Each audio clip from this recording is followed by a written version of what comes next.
That was weird. Everything okay now? It's a little loud, isn't it? Alright, well. I'm gonna pause this music for a second just so I can figure out how loud I'm being. And right now I'm just working on getting some quick stuff worked out with the very first replay, since this is my first time using this UI.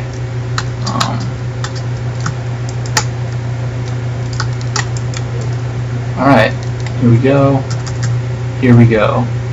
Stunning. So I got it worked out. That was easy enough. Yeah. Just about 2 minutes until I'm going to get started here. And,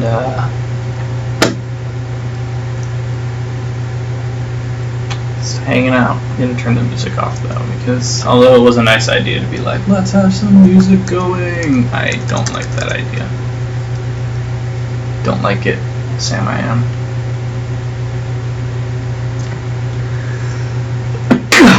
Excuse me. Alright. Gonna make a post real quick on the CTL site, and then we are going to get started with this.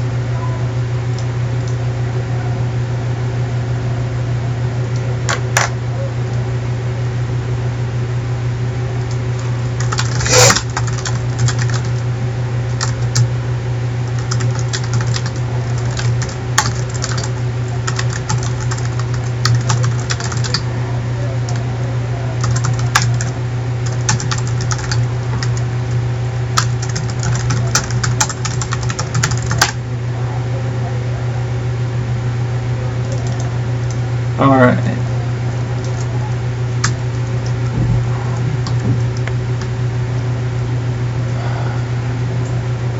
The canary got walked over, right? Which means it should be 0 in case he 1 to him. And it is a best of 9. Fantastic. Alright, so the score is correct. The post has been made on the CTL site.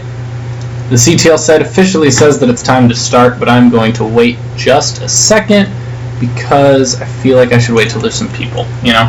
It would be crappy to start casting before some of the people who are actually had played are here to watch their games.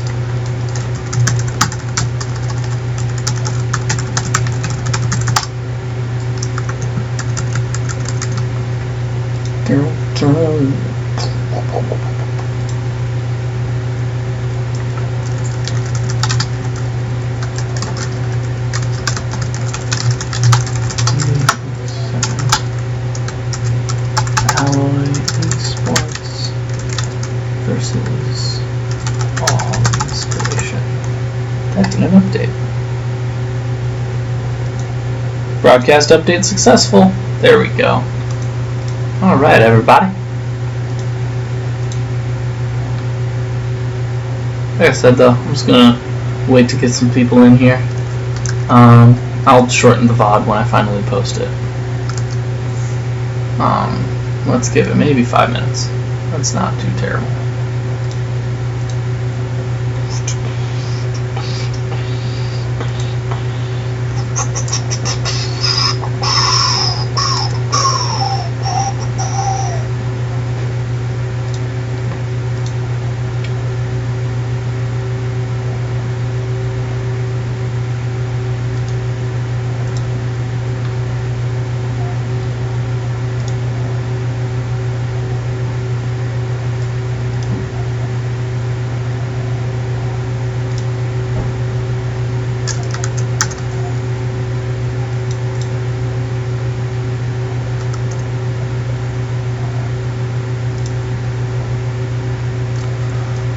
Alright, 3 minutes.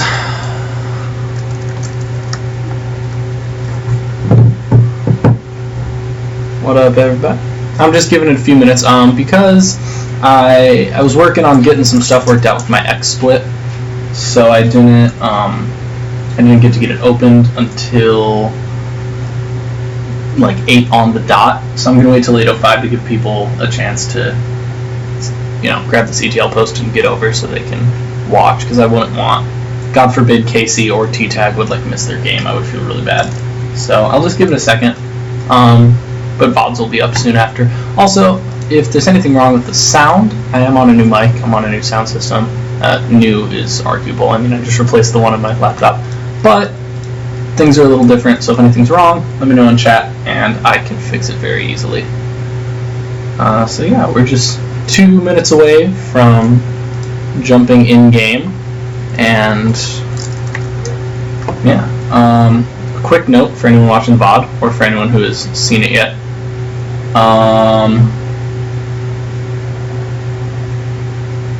I'm told Canary got walked over.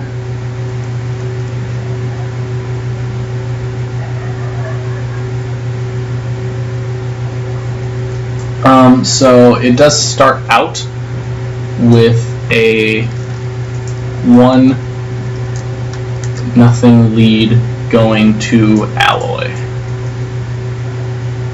So we're starting out, our first game is going to be a gold against Platinum. As I was loading up, I noticed they aren't both golds. Sorry, I mislabeled that. Credit where credit's due. We're going to be starting out with Alloy eSports T-Tag and G-Dog Casey. So in just 1 more minute, I'm going to get started on that game.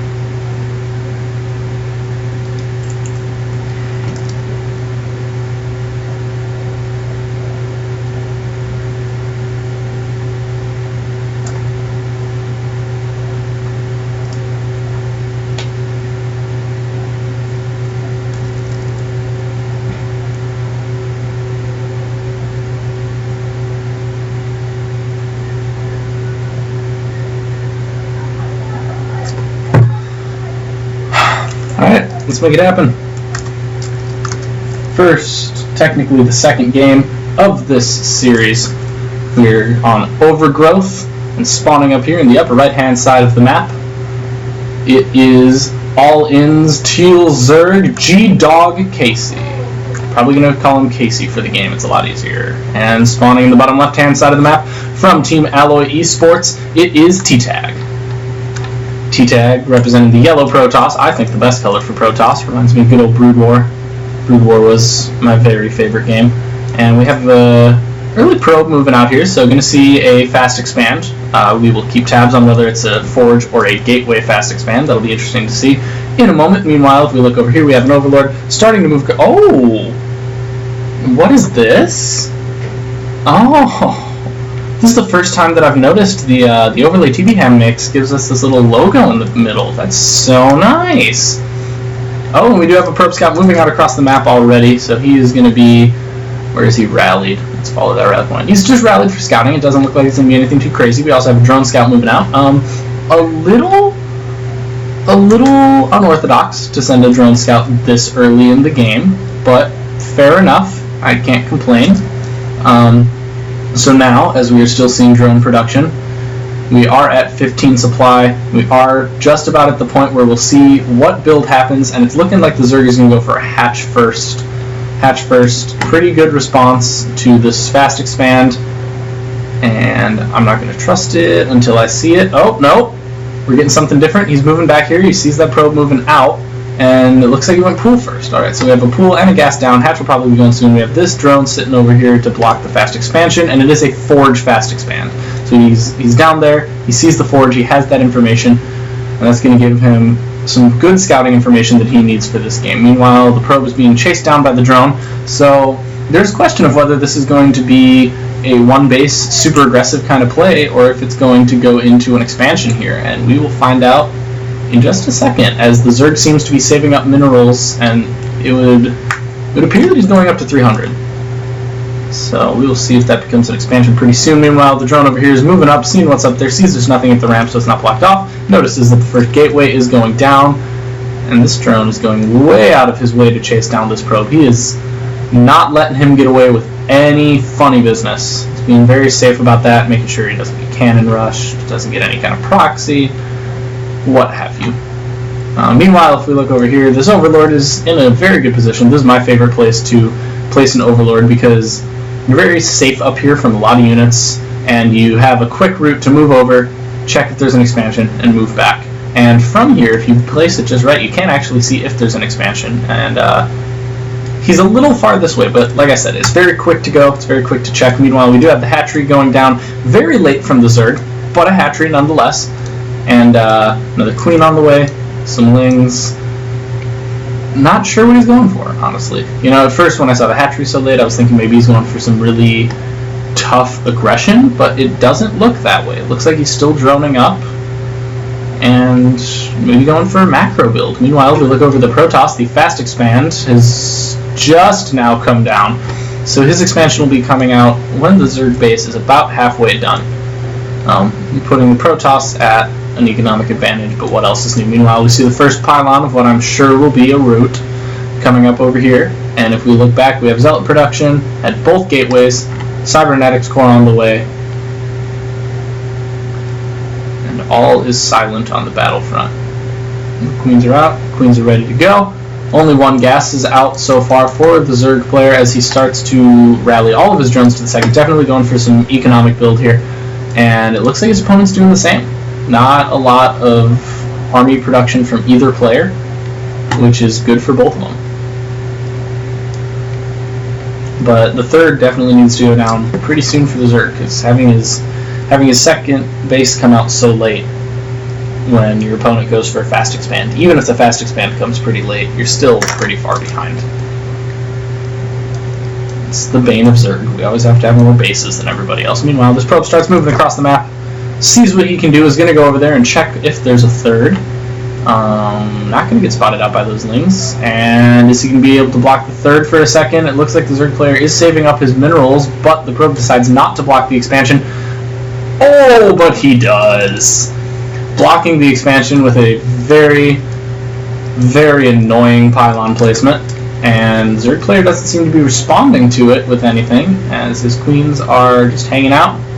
Starting to take gas. Is he taking his... Yep, taking 3 more gas, and unresponsive to that pylon. That pylon could be very dangerous soon. Meanwhile, if we look over at the Protoss player's base, we have 2 stalkers that have just come out. Warp gate is about 3/4 of the way done, and we're starting to see probe production onto the natural. Meanwhile, we're a little oversaturated at the main, so it'll be interesting to see, you know, if he moves any of these over there, if he's just going to keep that saturation a little heavy. No, that's something we'll see what happens. And buildings over here, we got a Stargate on the way, 2 gateways, so that really could go a lot of places. That puts him on 5 gates, so I would guess he's going for Void Rays with some gateway units, but it could go just about anywhere. Looking back up to the Zerg side of things, we have 2 Evo chambers coming down and a Roach Warren, so 1/1 Roaches could be coming out around the 11-minute mark if he's very active and productive about that, but he really needed to do something about this pylon. With 5 gateways and Warp Gate almost finished, this pylon could be very, very devastating to the Zerg player, who does start his 1/1 upgrades in pretty good time. He does have a lair up. He is fully saturated on 2 bases, and if he can hold this off, he could do a lot of damage with roaches. But this is a very big Protoss army for the time span that we're sitting in. The 3 queens come up, they have a lot of energy, they do get the transfuses, but not doing too much damage. Another queen comes out to start helping out, but 2 queens are going to go down before the Zealots are even taken out. There's Stalkers to back it up, some Lings running down to try and finish it off. They finish off the second Zealot, but there's 5 Stalkers in his base as only 2 Roaches hatch. The Stalkers move back to meet up with a couple of Zealots. More Roaches are coming in from behind. The 3rd queen goes down, and Roaches are on the way, but are they going to be able... Do they come out in time? 6 Roaches against 5 Stalkers and 2 Zealots is scary, but the Protoss player seems to think that he can't take it. So T-Tag starts to move himself back across the map. And we're not going to see this game end yet. Meanwhile, these Roaches over here are going to move over, start taking out that pylon to allow him to take his 3rd base. If we look back at T-Tag's base, we have +1 armor, +1 ground weapons, not armor, is on the way. Like I said, Void Ray being produced. And second Stargate, no Robo facility. So going for a second tech. Meanwhile, we have a counter push coming in with, what's this, 13 Roaches? No, I could just do this and check 13. 14 Roaches. So there's 14 Roaches moving across the map right now. And with these Protoss forces, that's a lot of Roaches. He could do some pretty good damage, but he's going to have to micro it. We're going to zoom out a little so we can get a better image on this. These Roaches are a little passive. We look at the army supply right now. We have 46 to 22, highly favoring the Zerg player. He moves in. He is being a little passive. Oh, nope, he's waiting to match up with some more roaches. Sorry. He has 2 more there. 4 more are about to meet up with it, giving him a grand total of a whole lot of roaches. And those whole lot of roaches are going to start moving in. Is the Protoss player going to be able to hold this off? He has quite a few stalkers. He has a pretty good wall. He has the mothership core with plenty of energy. He can throw down the Nexus cannon, but that Artosis pylon, the Artosis pylon takes out the cyber core and the forge from the TOS player, but the Protoss player manages to get a far better surround on the enemy units, and he's able to take out a lot of these roaches, and the roaches are going to have to retreat. Casey moving back to his base as T-Tag chases him out. And that's not a game-ending push, as it, for a minute, looked like it might have been. We have 2 more pylons going down to recharge these bases. On the bright side, unpowering the cyber core after it's researched warp gate. Not the end of the universe, although it was a good shot to take out that pylon. And that, boys and girls, is why we need to learn from Artosis. So the roach is moving across here. Gonna check if there's a 3rd base. Going to find out that there's not. An interesting decision to move the roaches rather than checking with the Overlord, just in case some pressure came in here. But not really the end of the world. We see 2-2 upgrades are on the way for the Zerg player. He does have his 3rd just finishing up, so now 3rd base finishes, and he's, I assume, going to rally all of his workers over there, but I don't know yet. Roaches are moving back toward his base. Maybe worried about a little bit of aggression, and a good movement there because he got out of the way right before this big stalker army move. Now the 3rd base is going down for the Protoss player as we see another queen coming out, moving across the map, and we don't see very much tech from the Zerg. Ah, there it is. That's what I was looking for. The Hydra Den is down. I spoke too soon. Hydra Den is down. It's evolving groove spines. He's ready to go. Another queen pops. First Hydra is on the map, and these Void Rays are showing movement from this army, so we're going to follow these Void Rays. There's 3 Void Rays on the field right now. Current production has 3 Hydras, which goes up to 9 Hydras. So now there's 4 on the field, 6 in production. There will be 10 Hydralisks, but those Hydras need to finish before this Void Ray hits the base, because if the Zerg player is caught out before he has those Hydras, these will just tear through him. And now we see some movement toward the 3rd base. 3rd base is being sacked, but the queen is being focused on. The units are moving in toward the base. We see a huge Roach Hydra army moving in. They're able to get around the side, and they start to do some damage, but are the Hydras enough to take out these Void Rays? They do take 1, and as soon as the first one goes down, T-Tag starts to move back toward his base. If we look at the units tab, that's not what I wanted. I want to look at the army supply. Army supply greatly favoring Casey, 76 to 50. A very good engage, losing very little while managing to take out a few Stalkers and a Void Ray. And is it L? Yeah, L is the units lost tab. We see 32 to 15. Definitely more units lost by the Zerg, but most of the Protoss loss happened in that last few seconds. Meanwhile, over in TOS World, we had a couple Lings trying to do a run by. I'm assuming they did a little bit. Did they? Yeah, they took out a little bit. Took out a little bit of probes, but nothing to really scream about. And we do see extended thermal lances. So we have Colossus range on the way, with the first Colossus popping right now. Another one is in production. Kahlo range is on the way, and definitely T-Tag going for Colossus to try and counter this Roach Hydra push. But a huge number of Roach Hydras right now from the Zerg.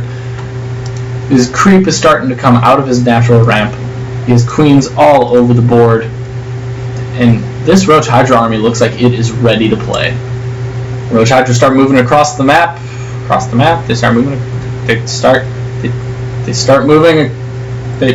Alright. I was so ready for those Roach Hydras to start moving, but they did not. So the Roach Hydra army is just hanging out here, being very careful about defending the 3rd, but a lot of firepower there, a lot to be done.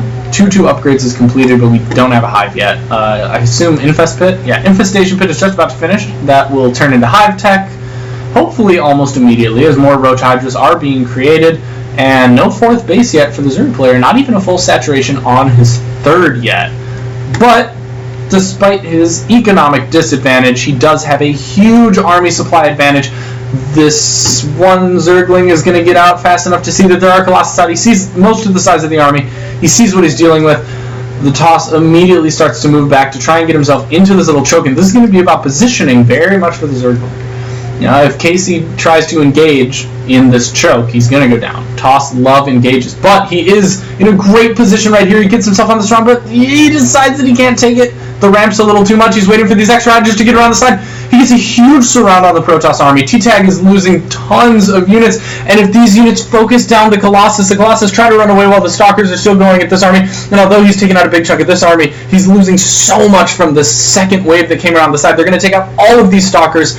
Can they take out the Void Ray? That would be huge. They do. They get the Void Ray. They get the Pylon. There's only 4 Stalkers and 2 Colossus left, trying to warp in more units, but the Colossus are going down. That's 1 down. Oh, Time Warp pushes his units back a little bit, keeps them in, but the Nexus Cannon is not going to do enough damage to really hold this off, and T-Tag is just biding time, warping in 4 Stalkers to back up his Colossus, but with 1 Colossus halfway dead, and a huge Roach Hydra army being remaxed constantly, 16 probes going down at the 3rd base of T-Tag, and Casey in a fantastic place. Loving this fantastic play coming out of my fellow Gold Zerg. It's good to see Gold Zergs doing well. That's my race. Alright, so we do see a bit of an army here. A little baby death ball. This Colossus has gained back quite a few of his shields. He's going to move behind the wall, try and use that range, but the Hydras have extended range. They focus down the first Colossus. The second Colossus doing tons of damage, sitting at 6 kills and having just started fighting. He gets quite a bit. He moves the Colossus back trying to kite, but this is just a huge army. There's no way this 1 Colossus can focus it down. He takes out the Pylon, takes out the Cybernetics Core, moves in, gets the focused hits on the Colossus, more Roaches going in, and the GG comes down from T-Tag, giving Game 2 to Alloy... Game 2 going to All Inspiration. Great game by both players. Fantastic win by Casey. Great play by T-Tag, but eventually giving it to T-Tag. Oh, was it Casey who was the plat? That's my bad. I know one of them was plat, but I forgot which was which. But yeah, congratulations, dude, on getting plat.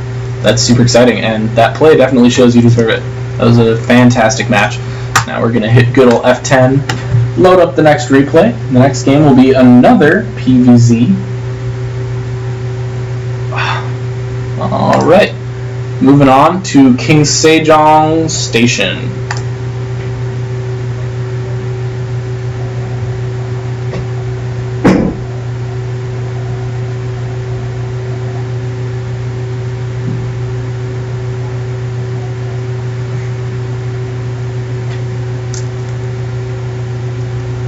Alright, let's move that up. Let's give, what is it? So, I'm sitting at 2 wins now. It's best of 9. Alright, let's get into it. The second match that I've casted, third match of the series. In the bottom right hand side of King Sejong Station, from Team All In, currently sitting 2-0 in this best of 9 team match, it is the Red Protoss Acadian. And his opponent, spawning in the upper left-hand side of the map as the Blue Zerg from Alloy eSports, currently trailing, but with plenty of potential to come back. It's still very early in the match. It is Tsunami. Thank you to both of you for having names that are much easier to pronounce. I'm super terrible at remembering names. I have a really bad tendency to just say, like, the blank player. And so, yeah. That's my bad. Also, Doom, she's fine. What were we saying? Oh, someone was subbed in for Warpath? Okay, I did not see that listed. I'm sorry, I went off of the CTL site listing from pre-week 7, so I marked that wrong. I'll make a point of saying that when I cast their game. Thanks for letting me know. So, openers are openers. We have a gateway down. Look over here. We have a nothing down until 15, so looks like it's going to be a hatch first. Hatchery goes down right on time, a good old 211.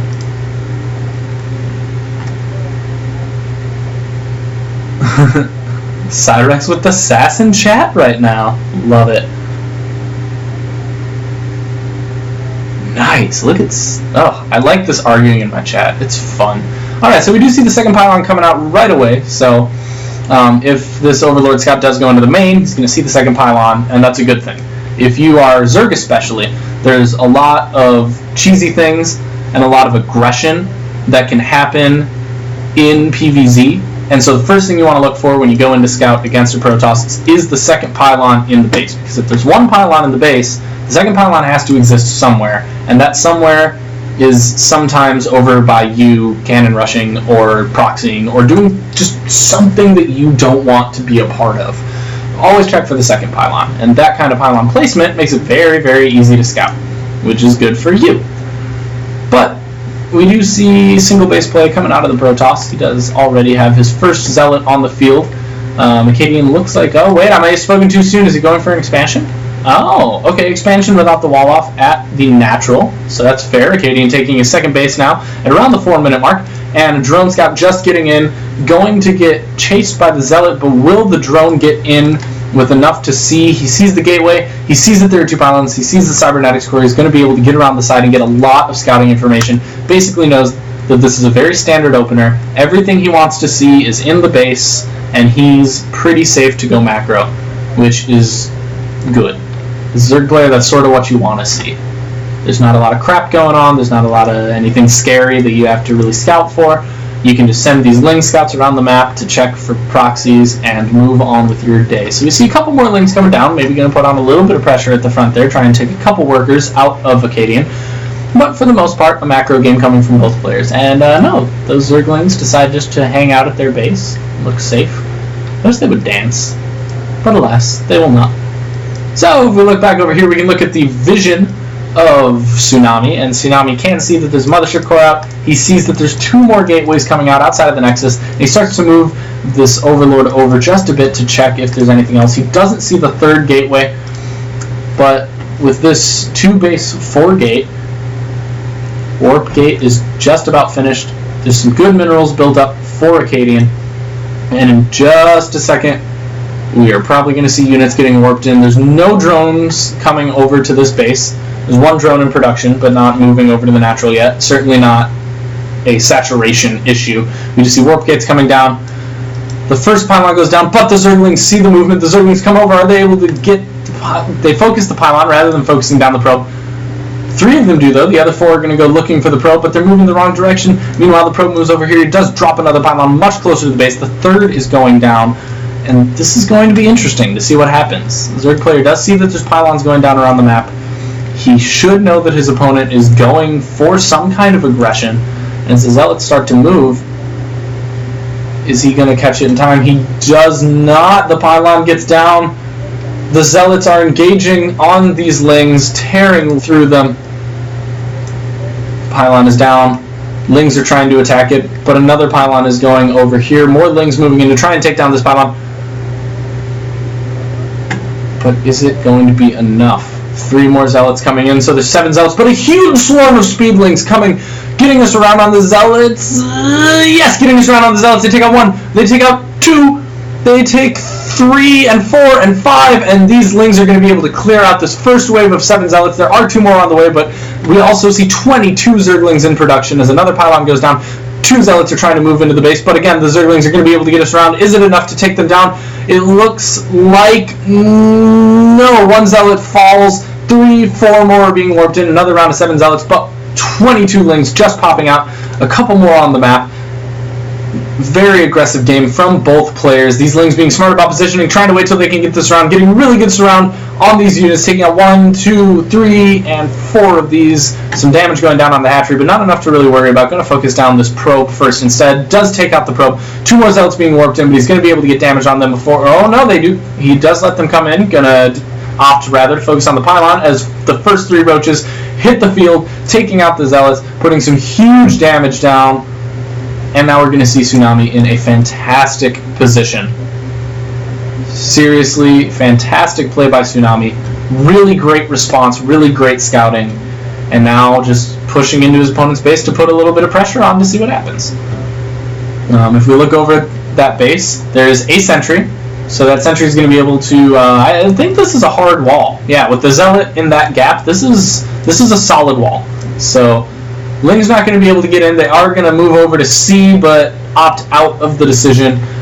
He does have 6 roaches, right now moving across, not quite what he might want. Drones are moving over to the third, and all in all, a very good position for Tsunami. Just needs to take advantage of it. Let's see, first 2 bases fully saturated on minerals, only has 1 gas though, and is taking 2 gases at his third, so probably going for a lot more roach aggression. Meanwhile, these Zerglings go over here, try to move the Mothership Core out of position, but he doesn't take the bait quite so hard. Moving that Mothership Core out of position would have allowed him to focus fire the Zealot, which would have given him an opening to run Speedlings in while he focused this pylon with his roaches. But Mothership was a little smarter about that and didn't move so quickly. So we have 6 more roaches hitting the field. Going to meet up with these to make a grand total of 12. Meanwhile, we have drones going down to the third base of Tsunami, and Acadians still sitting on 2 bases. Not much really. 2 more gateways coming down. First Immortal finishing up, and we do see a Robo Bay about to start, which means we are going to see Colossus play. But that Colossus play is also if he can survive long enough, as there is a sizable army from Tsunami, and that sizable army is only getting bigger with a couple more roaches joining the experience, and looking like they are ready to move off. Now, Immortals are a very good unit against roaches, and going for Immortals was definitely the right choice, but that's a lot of roaches, and without much to back it up. Focus fire, definitely good. More Lings joining the fray along with more Lings. Drones moving across. We see the first couple of Hydras get out. Tsunami probably assuming his opponent is going to go Void Rays, but I mean, I would take Hydras anyway, but it would make a lot of sense to think Void Rays there. I shouldn't assume things though. I would go Hydras whether I saw Void Rays or not. A couple more Stalkers have warped in. The second Immortal is on the field. And this very small but very formidable Death Ball begins for Acadian. And is this an Immortal or a Colossus? Where did my little production things go? I missed those. The little production tabs on the buildings are gone. Those were super useful to tell what was building, but they are gone now. Yeah, I don't know. I missed them. Well, that's fine. No big deal. If we look over here, we see another Elucidated Phoenix going out to get a little bit of a scout. Another gas has gone down there, so we're sitting on 4 gas right now. 4 gas, 3 bases, full saturation on all of those things. Spine Crawlers going down at the third for a little bit of extra defense, and this army is starting to look more and more formidable for Tsunami. If we look at the army supply tab, we see 89 to 40 favoring the Zerg, who is going to just continue macroing, continue building up, and honestly just knows that he's in a good place. The third base is coming down for Acadian, who definitely needs to push his economy to try and get a little bit more of an advantage. And here we go. We see the army moving across the map from Tsunami. They're going to come up and down and see that there's nothing moving, there's nothing scouting them, there's very little for them to worry about as far as they can see. And rather than rushing up into the natural, he does scout for a third, going to put some damage down, but the Lings are focusing on everything instead of just surrounding the Nexus. And so this army is going to move out of position to fight them, and meanwhile this huge army gets back. They're able to focus the Colossus way out of position for Acadian. A fantastic play by Tsunami, getting the army to move itself out to take those Lings from their pressure, and Tsunami coming in with a huge Roach Hydra army to just devastate everything. The second Colossus goes down, all of the gateway units are dead. He starts focusing down the gateways and moving other units over to the third to take that. There is a Nexus Cannon on the third, but it's not nearly enough to take this army out, and it looks like Tsunami's going to take this game for the wonderful folks at Alloy eSports. But I don't want to speak too soon because there is no GG. Acadian looks like he's... Oh, never mind. There it is. The GG comes down from Acadian. Game 3 going over to Alloy eSports. Go back to this. Let's get out of here. Alright. It's been a while. I miss casting. I need to start doing this more often again. Get good at it again. Because I miss this a lot. It's good stuff. Alright, so we're going to move now into Game 4 as soon, of course, as it loads and I get everything looking as pretty as it's supposed to. We're going to move into Diamond now.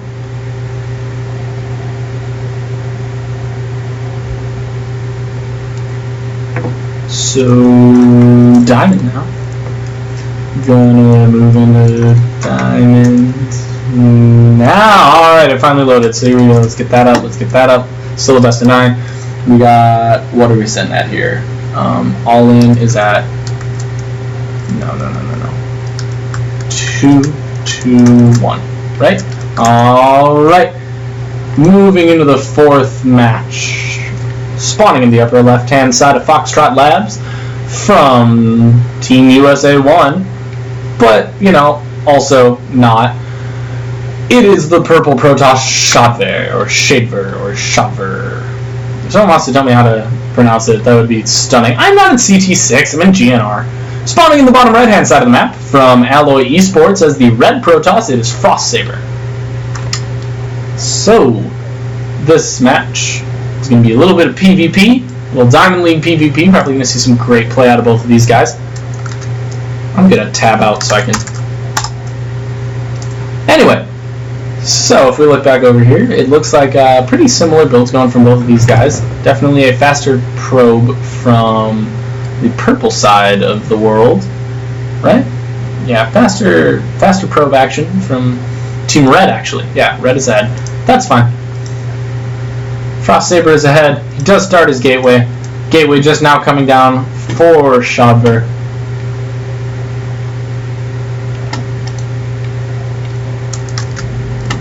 And probe begins moving across the map. Come on, probe. Come on. Love watching. Yeah, that's nice. It's nice. Look at that, CTS Season 7. How classy. You know, it's just nice how quiet it is when the probes are just moving across the map. There's no big loud noises from everything attacking. You know what I mean? It's just nice. It's enjoyable. But now he's going to get to the base and we're going to hear the noises of a cybernetics core building for Frost Saber. No cyber core yet over on Shadver's side, so we're going to see what happens for that. Second gas, not the second gase. The second gas goes down for Frost Saber as the cyber core does finally start over on Shadver's side. He had an earlier gas, and so it'll be interesting to see what builds each of these players go for based on that. They are both still on one base. They are both still, there we go, full saturation on gas, so I'm going to try and make up a little bit for getting the later gas by fully saturating both of his, and so that's going to be able to fight Frost Saber. Frost Saber is going to be able to fight Shadver, who right now has much more gas than his opponent, and Warp Gate does start. First Stalker is on its way, just being rallied to the ramp, nothing too crazy. Warp Gate starts for Shadver as well, as his Mothership core is on its way. And, you know, as much as we could try to make early game PvP super exciting, because it is. It's a great matchup late game. Early game PvP is not the most exciting thing in the whole world. So, definitely going to be a lot of me hyping up nothing, because, you know. Was that a unit lost? Yeah, okay, that Mothership core took out the drone that was over there. Or, drone. My bad, I play Zerg. Check out the probe that was there. Meanwhile, we see a gateway and a Stargate coming down over on Shadver's side. And if we look over here, we see also a Stargate and 2 gateways over on Frost Saber's side. So, in the grand scheme of things, I want to say pretty evenly matched. I mean, Shadver's a little behind timing-wise, but they're doing pretty much the same thing with the same idea, and production's incredibly similar. So this is really anybody's game. You know, in this particular rock, paper, scissors, they both threw paper. So we will see what happens. Looks like it's an Oracle from both players. So the Oracle v Oracle. And it'll be interesting to see. I actually just learned yesterday when I was watching some YouTube vidges and doing a little bit of tutorial, you know, studying, trying to learn, get better at the game. I learned that if you are in an Oracle against Oracle situation, apparently the way people tend to respond is with a Phoenix. So, what, yeah, see, there it is right there, the Phoenix. And so, what the tooltip said is to use your Oracle. It only takes 60 energy. Use your Oracle to kill the pylon so the Phoenix can't come out and you're at an advantage. So, it'll be interesting to see if either of these players ends up doing that. However, it is a second Oracle coming out for Shadver as he drops the Robo Bay. The Oracle starts to move into his base. I wish I could watch both bases at once. as we have, let's bring up units lost in watch. Currently 4-1, 6-1, 7-1, 8-1, 9-1. Oh, and the Phoenix got out in time to kill the Oracle. But the Nexus Cannon does take out Frost Saber's Oracle. However, not before it manages to kill 10 probes. A fantastic Oracle aggression from Frost Saber, who now has this Phoenix to take care of his mineral line. But his opponent's Oracle is starting to move from the other direction. So what kind of damage can it do before the Phoenix responds? No, there's 3 Stalkers in the base. They're going to be able to focus it right down. And he takes out, what, 2? Probably 2. Oh, no. Pretty significant play from Frost Saber. Able to take out 3 of his opponents. Alright, so 3 probes go down. Definitely a much better play for Frost Saber, but pretty functional for Chobo. All in all, Frost Saber is ahead, but not so far ahead that it's impossible for Chobo to win. And Chobo seems to know that. Damn, I was gonna say like, oh, he totally knows it because he's going for expansion, but he actually expanded while I was busy watching him be aggressive. So there's an expansion down for Chobo and not for his opponent.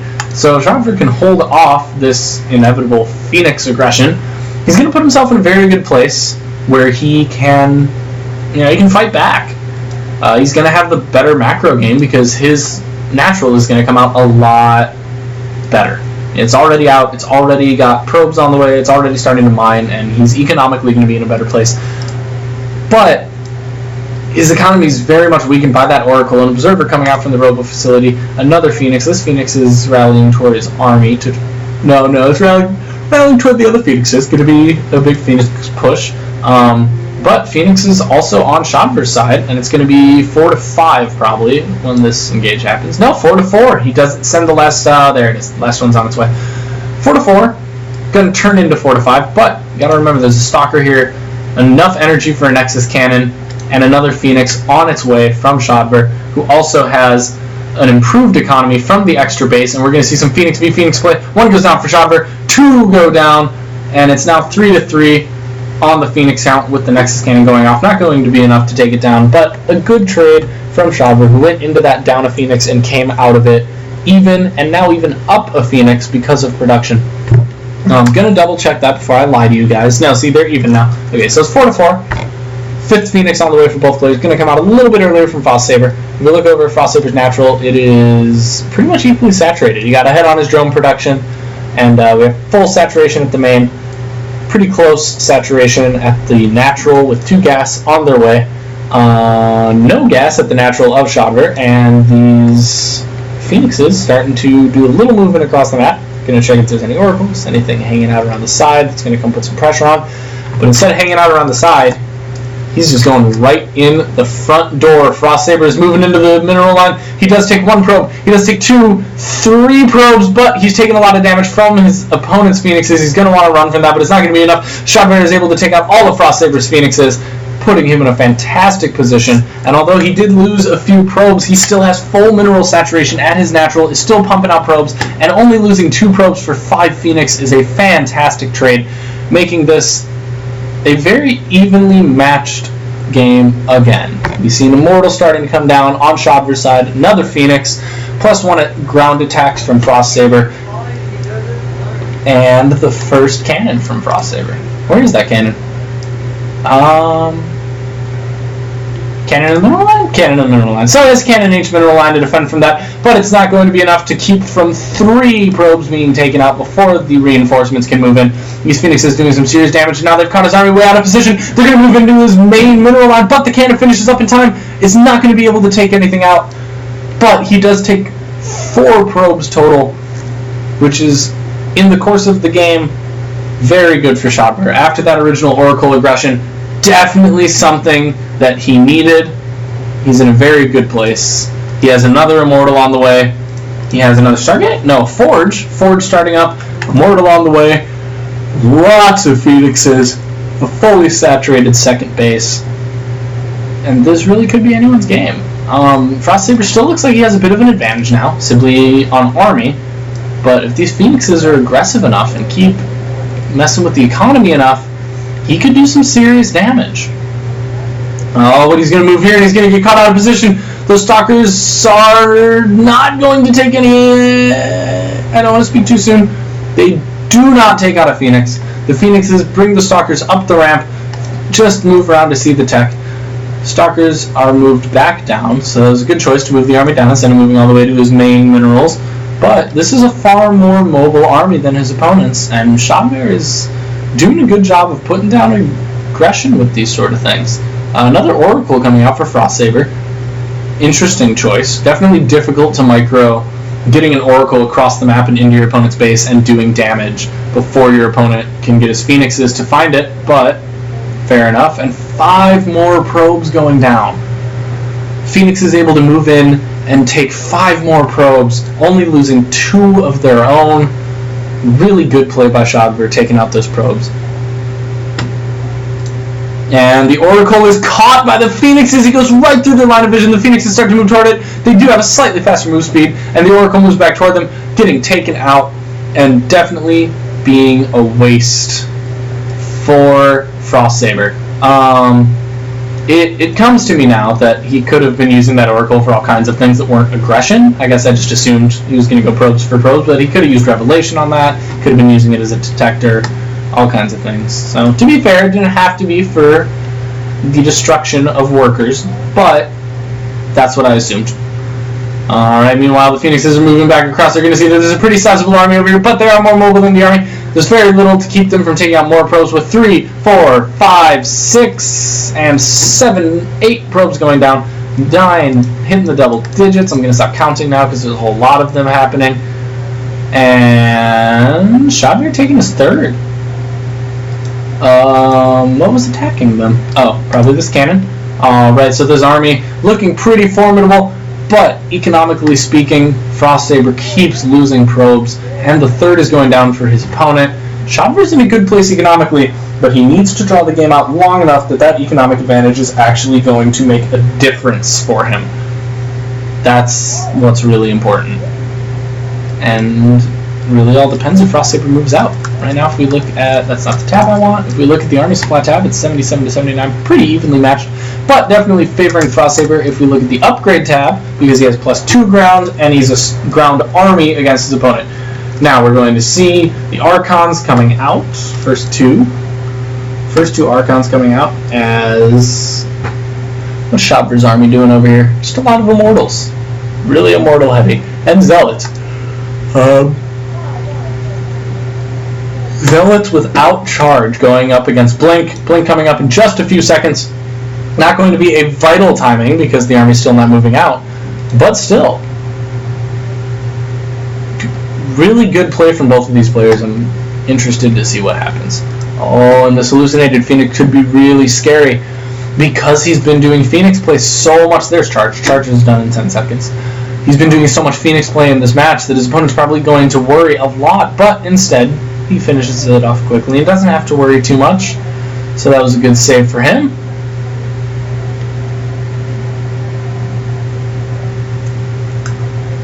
And more gas going down for Chobo, getting that economic advantage, keeping it up. And the hallucination comes over to check for that base. Frost Saber going to see there is in fact a 3rd base down, going to know his opponent is on an economic advantage, and throws down his own almost finished base. Didn't throw it back. It was almost finished. So the 3rd finishes up over on Frost Saber's side of things. Big ol' macro PvP. A fantastic thing to play and a fantastic thing to cast. As we see no upgrades coming down now. No, there's an upgrade. Extended Thermal Lance is coming down from Chobo, who's transitioning into some Colossus play to try and counter the sheer number of ground units here. But with that ground army moving out, it's going to have to happen very quickly. Extended Thermal Lance is 9 seconds for being completed, and that Colossus is almost finished, about 4/5 of the way there. Templar Archives drops. And he has to watch the positioning here. He does send out, let's watch his vision. Chobo knows that his opponent is going to want to come for his 3rd, so if we look at his vision here, we can see he's doing a little bit of macro stuff, but he's starting to scout the map, sees that the army is no longer there, starts to move his Phoenix back, and he is going to be able to see the army. He sees where their position is, And he responds by pushing out himself, catching this army not in a choke. Good play by Frostsaber, seeing that that would have been a choke position and moving himself out of it. And it's Death Ball v Death Ball. Gonna zoom out for this. This is gonna be a blast. It looks bigger on Frostsaber's side. A couple hallucinations coming down from Shotbear, making it look a little scarier than it is. A couple force fields, but the Blink Stalkers are able to move in. He gets a surround on his opponent, but Frostsaber is losing units much faster than his opponent is. He's about to finish 3 upgrades. 3 upgrades come up, but it looks like it's gonna be way too late. The +3 attack is going to come up after Shotbear has just torn through his army. Another round of Zealots is coming up, and they tear through the very last Void Ray, start to move across the map, or not. Why not? They start to move across the map. They're going to take out this first pylon, and they're going to push to victory. Okay, Shotbear is a little bit scared, which is understandable. He got way behind at the beginning, and he doesn't really want to push just yet, just in case he does die. And Frostsaber coming with a little bit of counterattack, warping in 5 Zealots. Is going to stay at 5. Warping in 5 Zealots. 5 Zealots. Alright, here they go. The 5 Zealots are moving in. Are they going to be able to do enough damage to take out some significant workers? Meanwhile, Shotbear's army's moving, but Shotbear has plenty of cannons. He's warping in 5 Zealots of his own. Those Zealots are going to be able to counter his opponent. He does move through the cannon, but he gets locked in, and he's going to lose that as Shotbear moves his army into his opponent's base. And with 190 to 96, it is basically an inevitability now that Shotbear has won this game. He pushes in for this final attack. The Archon's putting down huge damage, and the Colossus with the extended thermal doing just as much. Fantastic damage from Shotbear, taking a game that started out looking so bad for him and doing a fantastic job of turning it around, having a just really impressive play there, moving the score to 3-1 and favoring the wonderful folks over at All Inspiration. Going back to Between Games time. Let's get out of this. Load the next replay. Great play by Shotbear. He got really behind economically there at the beginning, losing 15 probes on the very first Oracle. Very early game, a lot of economic damage, something that would make a lot of people just GG right out. But for him, he has no fear. Fights like a champion.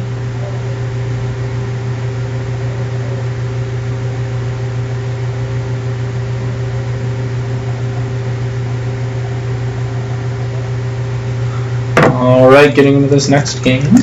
Gonna bring up all the things that I need to bring up. Crap, what's the current score? We said Deitner is filling in for Warpath, which means it's 1, 2, 3. Alrighty, here we go. Getting into the 5th match of this series. Spawning in the 9 o'clock position of Catalina, whatever it is. It is from Team All Inspiration, Deitner. Deitner? I like Deitner. It's Deitner. His opponent is the blue Oh my god, finally! I'm just so happy to finally see some Terran, you know? It's just nice. I really like casting Terran. They're just a fun race to talk about, so I'm very excited to see this guy. I'm, upset, of course, for his original player. I'm sorry that Alloy eSports' Warpath couldn't play his match. That's sad. I hope he's okay. I hope everything's fine. But I'm so happy to see someone in here playing Terran from Alloy eSports. It is Kythal. Kythal? If anyone has a preference how I say their name, just let me know. Otherwise, I'm going to use the one that makes the most sense to me. So, pretty basic opening coming out from Kythal. He's dropping his barracks at good old 11 supply and a gas at 11 supply, so we're going to see a Reaper coming out of him. Meanwhile, we see a 13 gateway over on the Protoss side. Again, very standard opening, very good stuff. So far, this has been a just awesome series to cast. Really a lot of fun, guys, so thank you for that. I sort of arbitrarily picked it just because I was like, this one. And it was a good choice. These are good games, a lot of fun, having a good time. So immediately we see full saturation on the refinery, which does mean that it's going to be a Reaper. Okay. At first I was like, interesting placement on his supply depot, but that's fine. What do you mean? Oh, Deitner is the fill-in. I'm sorry. I'm going to not talk about that again so I don't screw it up. Deitner is the fill-in for Kythal. Kythal is the original player. That's my mistake. That is my choice. Turn the microphone down. Yeah, like I said at the beginning, I'm working on a new microphone, so it's going to be a lot more receptive than my old one because I had to replace the built-in mic on my laptop. So it's a lot more responsive. So if I am peaking or if anything sounds in any way unbalanced, just let me know in the chat. I'm keeping an eye on the chat, and I will make a point of watching that so that I can give you guys the best possible, not only viewing experience now, but for your VODs later. Because, you know, I know how fun it is to be able to watch your own game and watch someone casting your own game. So I want to be able to give everyone the best possible cast so that they can, you know, really have a good experience watching themselves. That's what I'm here for. So, if we look over here at Detner, he's moving a probe across the map.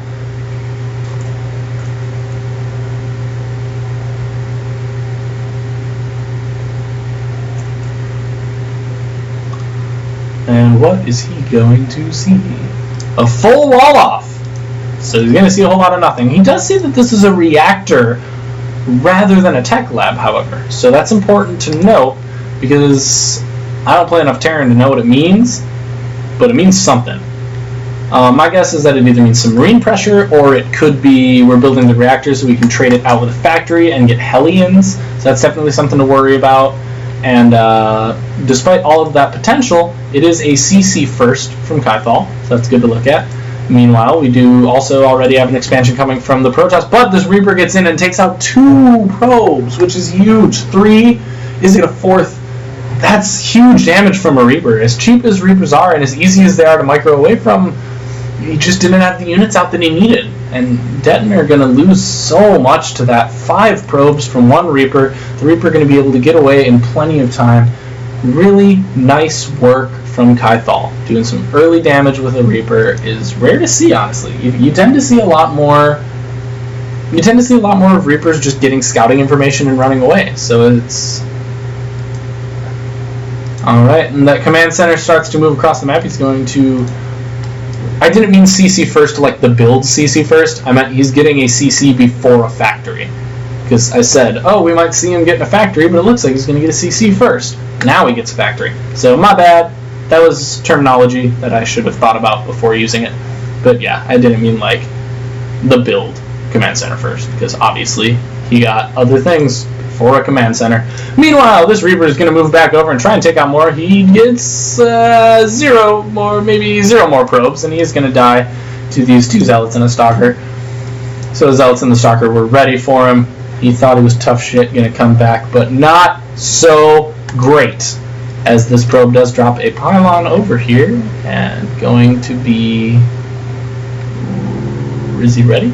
Is he warping anything? I don't know if he even has warp gate yet. He has to. He has to have warp gate. You have warp gate, right? Is that in upgrades? Yeah, okay. He does have warp gate. So he does have warp gate. He does have a pylon down on his opponent's side of the map, just outside of the potential third. And I'm so ready for him to warp in. Meanwhile, we got a nice little Marine army hanging out over here. Pretty solid number of Marines ready to go. Mothership Core is on the way, and probably going to wait for that Mothership Core before he starts moving across the map and warping in. Going to wait in case there's some aggression.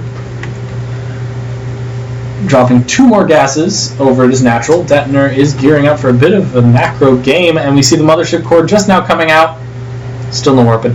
Mothership Core is just now coming out. 2 gases are on the way. Probes are being made. We have 4 Zealots and a Stalker at home, going to face off against, what's this, 16 almost, 14 Marines. 14 Marines, and medevacs are on the way. So I would guess we're going to see like a 9:15 to 9:30 drop, which is actually what I was going to say before with Detner not moving out and not warping into that pylon. My assumption would be that he's going to wait to see if there's a drop, leave this at his base to defend the drop, and then can put pressure on after the drop from that pylon rather than going for straight aggression as soon as his Mothership Core drops. So we'll see what happens with that. We do have a 3rd command center on the way, and is it going to be a drop or is it going to be some straight movement? It looks like... Come on. It's going to be a drop. The Marines are loading into the medevacs. The medevacs begin to move across the map. We're going to do the Control-Shift-F and just follow them for a minute. Medevacs start to move across the map. And they picked a good position. They don't get spotted out by that pylon. They're not going to go into the natural, so they're not going to get seen by the army standing at the natural ramp. basically they're going to be able to move in and do whatever they want.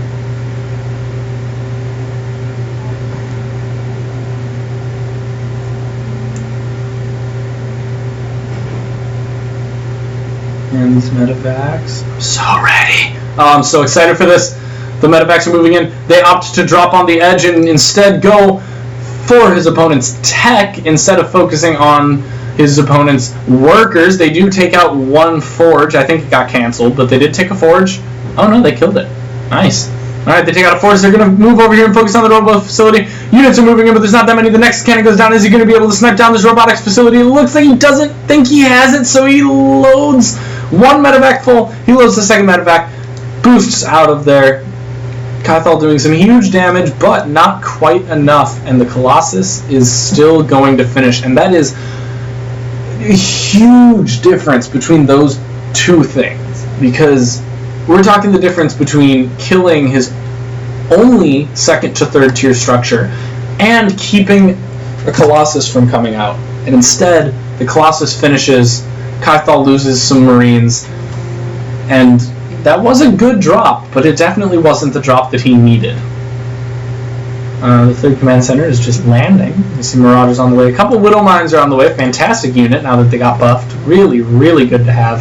Especially really, really good against Protoss. They do some extra damage against shields now, which is nice. 2 reactors going down on those bears. Going to see a little bit more Marine play. Hopefully some more drops.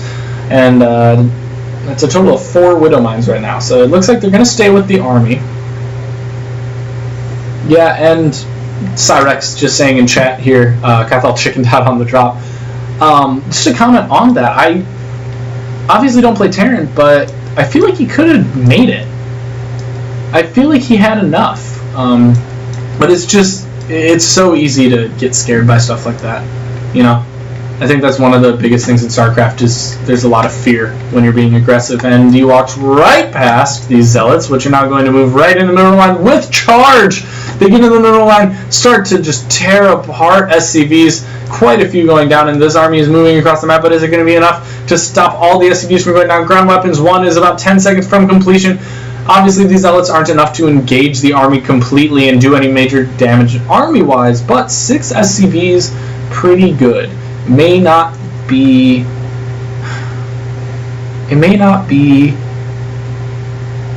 an equal mineral cost in terms of, you know, he lost all his zealots, but in the amount of time it takes to rebuild that many SCVs, that's a fantastic trade for Detner, and a really good call to put that kind of pressure across the map. So great call, Detner.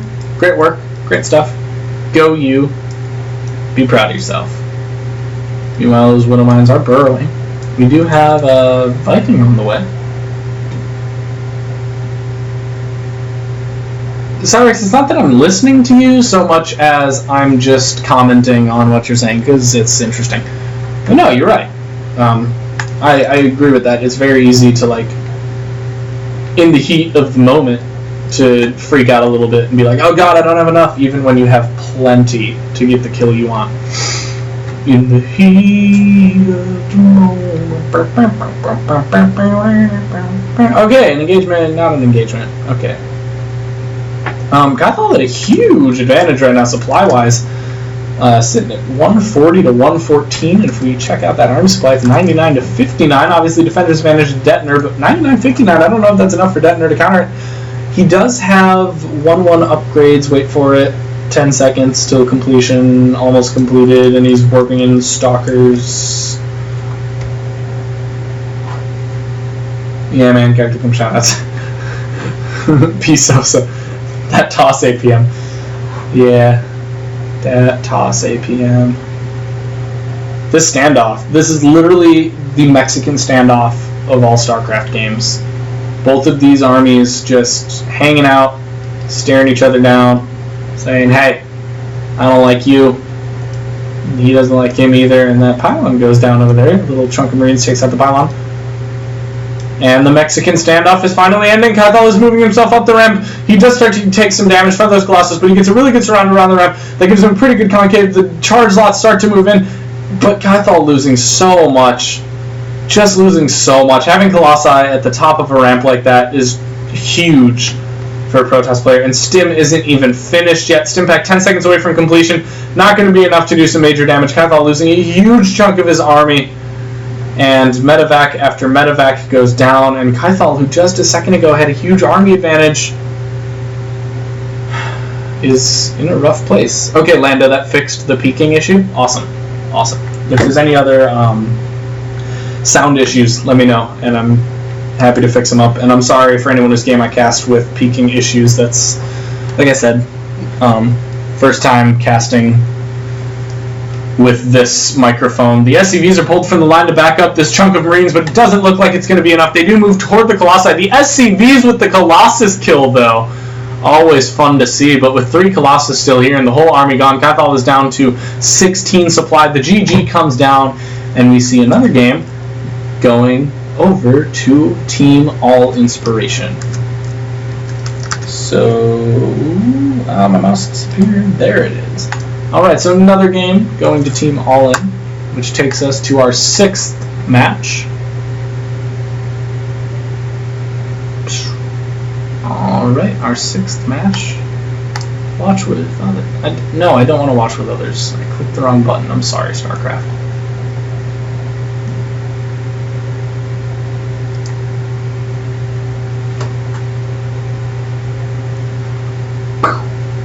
Alright. If someone wants to tell me how to pronounce All Inspiration's next guy's name, Einerjar. I assume it's like some kind of German or Dutch word, but I don't speak either of those languages, so I'm just, throwing shots in the dark, and I would like to pronounce his name correctly. I'm sure he's a lovely guy. Where are we sitting here? So it's 1, 2, 4. I'll just say Ein. Good enough! So, getting in, spawning up here in the upper right-hand side of Merry-Go-Round, from Team All Inspiration, the Red Zerg, it is Einerjar, Einer something, it's Norse. Okay, I'm just going to call him Ein. Ein is good enough. And his opponent spawning in the south side of the map. South side? I'm from the south side of Chicago. The south side. From Alloy eSports, the Blue Terran, it is Fruit Potato. Some good old-fashioned blue versus red, Terran versus Zerg, early Brood War before anyone actually tried Protoss kind of play. This is gonna be a blast. So it's Einerjar. I figured as much, but I didn't want to be assumptive. So yeah, Einerjar. I can dig it. So early game now, where we don't really know what's going on. Is that a barracks going down? A barracks, if you will. It looks like it might be a command center first, actually. Yeah, he's saving up enough minerals. I would assume it's CC first. So an actual CC first coming out over here from Fruit Potato, and his opponent going also for a 15 hatch before pool. So macro games from both of these players. Looks like it's time for me to sit back and cast another macro game. I like macro games. They're fun to cast. I'm a little exhausted because I don't sleep very much, but meh. Life goes on. I'd rather do this than sleep anyway. And barracks begins for the Terran player. We see a scout going the wrong direction, Overlord Scout. But thank God there's 2 Overlord Scouts. It's almost like he does this often. Alright, so the spawning pool does start on Einerjar's side. Excuse me, I had to burp. Alright, spawning pool goes down on Einerjar's side. Fruit Potato, I love saying that. Fruit Potato tries to do something with his SCV. I think just scouting, I assume. It doesn't look like he's really trying to do anything crazy. Just moving across the map, being chased down by this drone.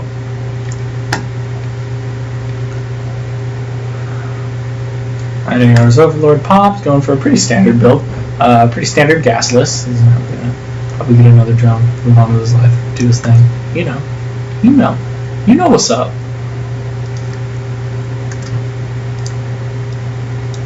And the command center finishes. It's going to lift off, move over, but the barracks lifts off as well.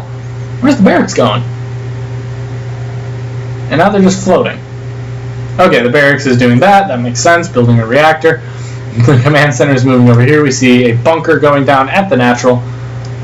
And meanwhile, This gasless opener is transforming into what I can only hope with all my poor tired heart is going to be 1/1 roaches. 1/1 roaches against Terran is my favorite. It is my bread and butter. I love playing it. I love watching it. I love casting it. I love 1/1 roaches against Terran. And it looks like that's exactly what we're going to see from Einar Jarl. If we look at his opponent's side of things, however, he has his command center turning into an orbital command, just finishing up now. I assume that means he has 2 orbitals, right? Yep, 2 orbitals. And factory. So he's got a factory coming down along with his orbitals. He might be going Hellion play, given that he has a reactor here and a factory so quickly, along with only a single gas, though, so who knows? I know Hellions don't take gas, but we'll see where he goes with that. The single gas tells me it's going to be Hellions, but who knows? It could be anything. Factory just about to finish up, and then I guess we'll find out. Meanwhile, these Marines are moving over here to shoot down these plates. Thought they were going to shoot an Overlord or something, but no, shooting down the plates. All 4 queens are out, as is apropos for this build. They are starting to spread creep. We see full saturation, 2 gases going down for the Zerg, 4 gases going down, more queens dropping. So it's not exactly 1/1 roaches as I'm used to seeing them, but I'm still holding out hope that it's going to be roaches.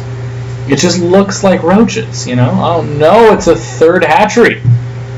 So a 3rd hatchery is going down. As the gas comes down, we see full saturation of both bases from Einar Jarl, who is now going to be moving into a serious macro game against his opponent. Great creep spread starting out with 4 creep queens. Bunker is full for Fruit Potato, and like I said, we have Hellions. Hellions are on the map. 2 more Hellions are on the way, and that's scary. You know, going for a 3rd hatchery is a very good idea for Einar Jarl if he can sustain it. But is he going to be able to sustain it when all of these Hellions start moving across the map? That's the question. He's continuing to get creep spread. Very good idea. We see the Roach Warren. Yes! Roach Warren on the way, along with 2 Evo chambers. A little oversaturation at the natural, but regardless, full saturation. No gas being mined at the main, just full gas at the natural. And +1 attack. Sorry for that little mouse issue. +1 ranged attack starting out at the first Evo chamber. Probably going to see Carapace as soon as he gets the gas for it, but with only 1 base mining gas, it's not very much.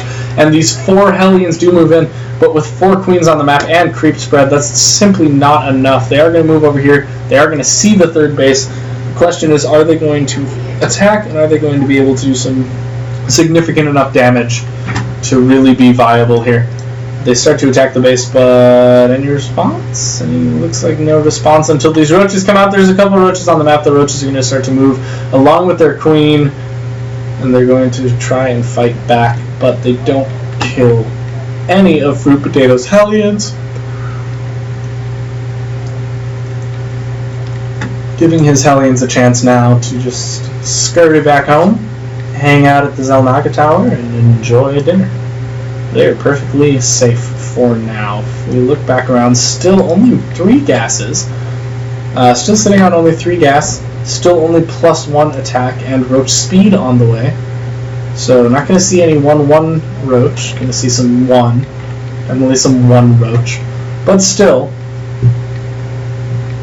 +1 roach is good unit. Definitely can do some significant damage. And let's see if they do, as these roaches start to march their way right across the map. They're going to see these Hellions caught out in the middle of everything. The Zelnaga gives them enough vision to see him, but 1 Hellion goes down. 2 Hellions go down. The 3rd is so close. 3 Hellions go down. And Einar Jarl puts himself in a very good position by taking this down. However, we do have 2 siege tanks here and quite a slew of Marines. 4 in the bunker, 8 standing out here. And already moving the SCVs over to the bunker, preparing to heal it and preparing for this aggression. Fruit Potato in a very good place as far as holding that aggression goes. Tanks are very, very good against roaches, and with that many SCVs, it's going to be hard to take down this bunker. But the roaches are moving up toward it anyway. They start to take hits from the tanks. They realize that it's just not enough to justify it, and they start to move out. Einar Jarl seeing that that's not the engagement he wants to take. It's not the fight that he wants to be a part of, and opting out. Probably his best choice. Einar Jarl's queens still do their queen thing. birthday, Queen Thing. Still doing their Queen Thing. And a Carapace upgrade is on the way, along with a Baneling Nest. And the third is fully saturated. The natural is fully saturated. And finally, we have double gas here. We do have a drop coming down, but there were Lings in position to kill it. Are they enough Lings, though? The Queen is going to focus on the medevac to try and keep them here, but the Queen starts getting shot at. It focuses the Marines. One Queen goes down. A chunk of Zerglings come in to reinforce with the second Queen. They are going to be able to take out a big chunk of those Marines, but it's not going to be quite everything as the medevac starts to move back toward home. And we see Einarjar left down one Queen, but not in a terrible place. Just down a Queen. Losing a Queen always hurts. They're good units. Fantastic creep spread, too. Really impressed by Ian's creep spread. I don't creep spread as well as I should, so I'm always impressed when I watch someone. I'm like, wow, they have creep everywhere already. Why don't I do that? Alright, Roach is going to find the third. It's going to be forced to lift off, but great tank placement by Fruit Potato, able to do some damage on those Roaches as they try and take out the third. So definitely defended that as best as he could, but moving a lot of his army over, potentially moving his army out of position. So Fruit Potato with a great positioning to take care of those Roaches, but now kind of sitting in a scary place to defend if the Roaches move back across the other side, and it looks like that's exactly what they're doing. But the medevac is in the right position to not only see that there's mutas on the field, but also to see that the army is moving around the side. He leaves the tanks over there, moves one of them a little closer to his main just to make sure that he's safe, healing up with that medevac. Muta's moving nowhere, and it's not the attack I expected. Definitely thought for a second that was going to be a big attack from the other side coming out of Einarjar, but not quite, as Fruit Potato has a pretty good tank army here. Pretty well off to defend anything Einarjar can throw at him.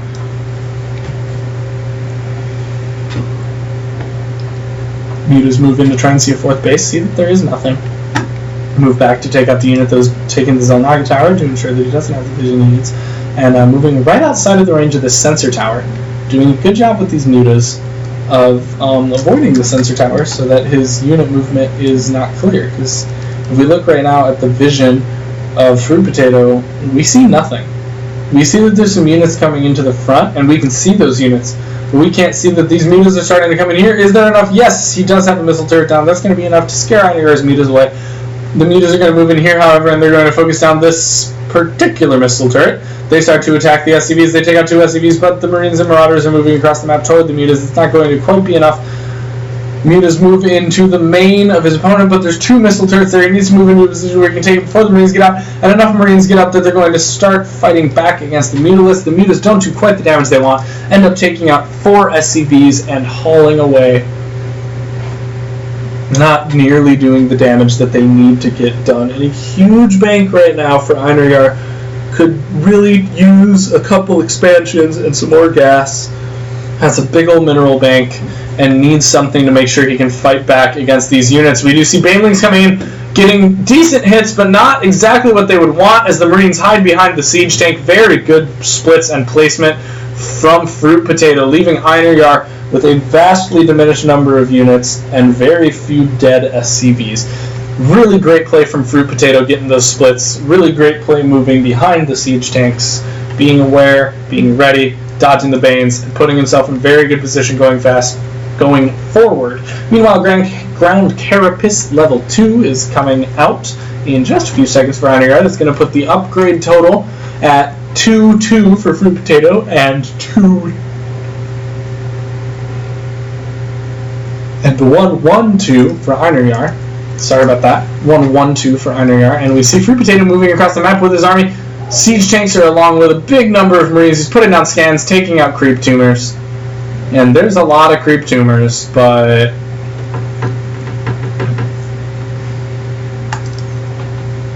even so, this is good play from Fruit Potato. Doing a lot of damage.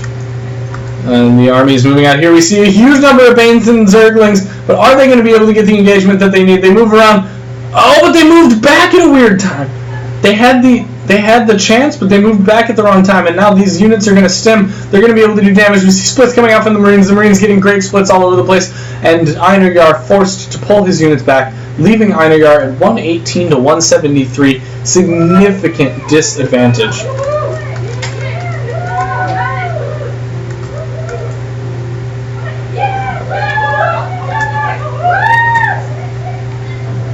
If you listen to the background, you will hear local Woo girls. It's sorority recruitment weekend, so they're all over the place. Yeah, there they are, Woo girls. Everybody's favorite. Alright, he sees this drop coming in, moves a huge number of lings into the base, gets the surround on the tank first, and is able to take out that drop while losing very, very just minimal casualties from Einar, but even so, very questionable if it's enough. Defending that drop was good, but he's still sitting at over a 30 supply disadvantage. And 30 supply disadvantage is rough. It's hard to come back from, especially when all you're building is Ling Bling and your opponent has a pretty significantly hefty army. It's just Marine Marauder with tanks, but I mean, it's Marine Marauder with tanks. It vastly outnumbers the number of Ling Blings you have. And a lot of mutas, though. Mutas could do quite a bit of damage if they're positioned properly. We see Infantry Armor level 3 just finishing up over there. And 62 more Lings are currently in production. Going to be a huge slew of Lings. Oh, and these Marines might be caught out of position here. Is he going to... No! They were on A move, and so they spent their time attacking the single Marine at the Zelnaga Tower instead of moving over to where the tanks are. And now a rough position for Einar, who's going to lose that 4th base, going to be out of position with his units. Looks like he's trying to position himself in a way where he can do some damage, but these tanks are just going to be in too good of a place. He tries to run the Lings across, but he's losing almost everything. Oh. Einar had the potential there to do some damage, but just lost it from that A move over to the Zelnaga. And that is why you always put a Marine at the Zelnaga.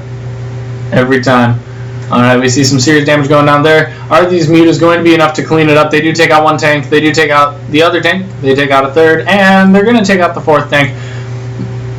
But even taking out all of that, Einar is at a disadvantage here. And this is where things can get scary, because doing that kind of damage, Einar feels confident, and now he feels like he's got a chance to move in, do some serious damage, maybe win the game, but he's still down significantly in supply, and there is a drop in his main.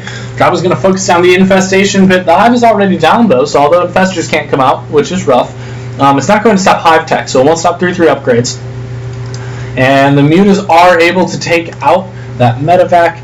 Good catch over there from Einar, but another army is already moving over. Fruit Potato going to try and take out this base yet again before it's even able to start. Oh? Is he? Oh no. No, it would appear Fruit Potato is moving over to take out the 3rd. The 3rd, which has a big chunk of drones just sitting around looking sad. And he's going to focus down, going to go Pult on it and focus down the base. He is able to take down the Town Hall unit. The hatchery drops, and he moves his units back over, but Einar sees it coming. He moves a huge slew of Lings over here. There is high ground vision, so they start to fire as the Lings move around, but the Lings are going to be able to lock the Marines inside. The decision is to run the medevacs instead of picking up and running. We do see the first Ultralisk moving into the fray with +3 melee attack on the way, and an army moving out from Einar. Fruit Potato going to probably lose this base. Definitely losing quite a few SCBs there. And trying to move the base out, but is it going to be enough before the Mutalisk can pick it? Meanwhile, we see a Bio Army moving up here. Bio Army going to focus down the Mutalisks. Mutas over here. Mutalisks doing their thing. Over here, the Ultralisk started getting focused down by the Bio Army, but it wasn't enough to quite kill them off. The Mutalisks move over here. They see the army. They see what they're dealing with. They know what's up. And with 179 to 156 supply, the kind of damage that Fruit Potato is doing compared to the kind of damage Einar is doing, I would honestly say that this is anybody's.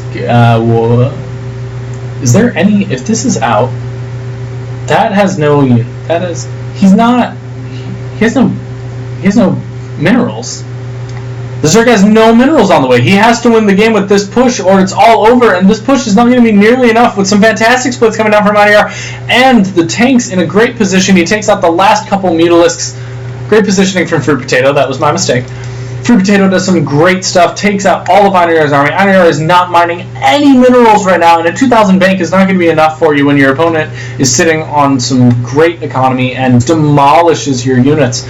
This little hit squad of Marine Marauder moves over, going to take out that hatchery, while the main army moves into the natural for the final push. And it looks like Fruit Potato, after a little bit of back and forth, is going to have a fantastic opportunity to take this game. 0 APM for Minor Yard right now, just sitting back and accepting defeat, leaving the score at 2-4, still favoring All-In.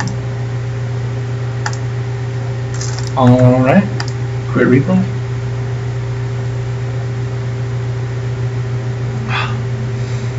I really should have bought a Red Bull or something before this. I have no energy drinks and I'm really thirsty. Alright, moving on.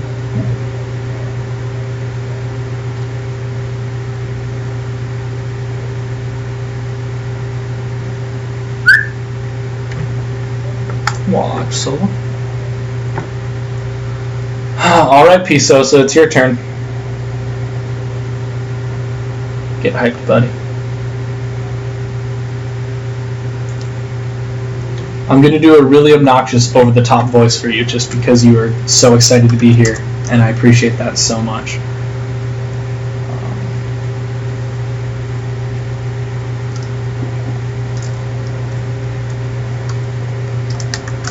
Alright. Spawning in the bottom right-hand side of Nimbus from Alloy Esports, it is the Pink Terran Adam WE, or Adamwe, or Adamwe, if it's South African. Adamwe. And his opponent spawning in the upper right-hand side of the map. From Team All Inspiration, it is do that thing that the British guy on IM does. P-Sosa. Yeah. Oh, man. Made that as intense as I possibly could. Because I care about you, man. Because I care about you. So, if we look over here, we see the first Overlord from Pierre moving the wrong direction. But that's fine, because the second Overlord is going to move the right direction. And he's going to be building up to 13, 14, I don't know. I'm going to guess 15 hatch because I'm optimistic and I want to watch a macro game. Meanwhile, we see Barracks going down over here at a pretty normal time. Refinery. We're going to find out in 5 minerals. Yes, it is a refinery, so probably going to see an early Reaper coming out for scouting. In essence, the usual song and dance. There's the 15th, and there goes the drone over for the 15 hatch. All hail me for guessing. I nailed it. Also, Mr. Sosa, I'm really sorry that your opponent stole your color. That is very mean of him.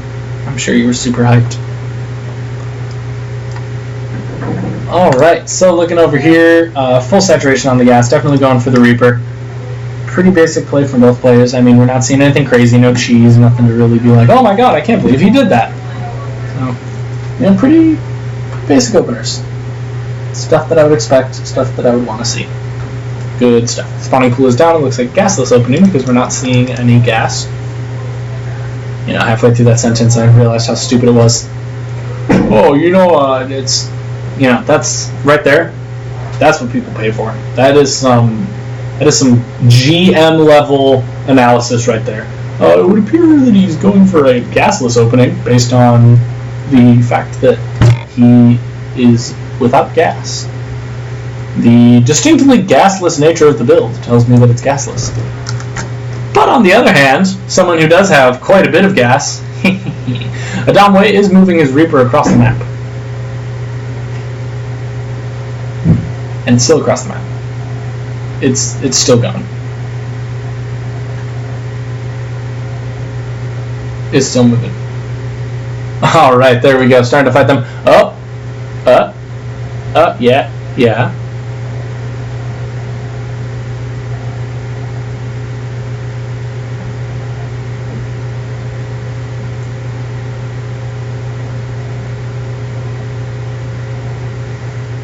Is he gonna... Okay, so this Reaper just messing around with them a little bit. What kind of scouting does he get? He doesn't see the expansion, but he can probably assume based on the fact that there's no gas and there's only, spawning cooldown. So it doesn't get in to really see the expansion, but gets plenty of information to guess. Does a pretty good job with that. Meanwhile, we have a factory going down. Reactor. Factory's going to take that reactor. Seeing some Hellion play. We see a third command center.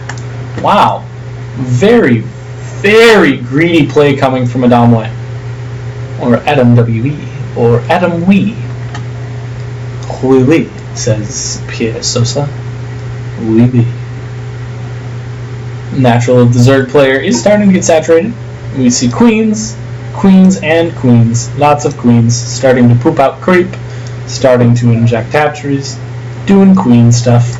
And there it is, the double Hellion production that we all waited for. There it is.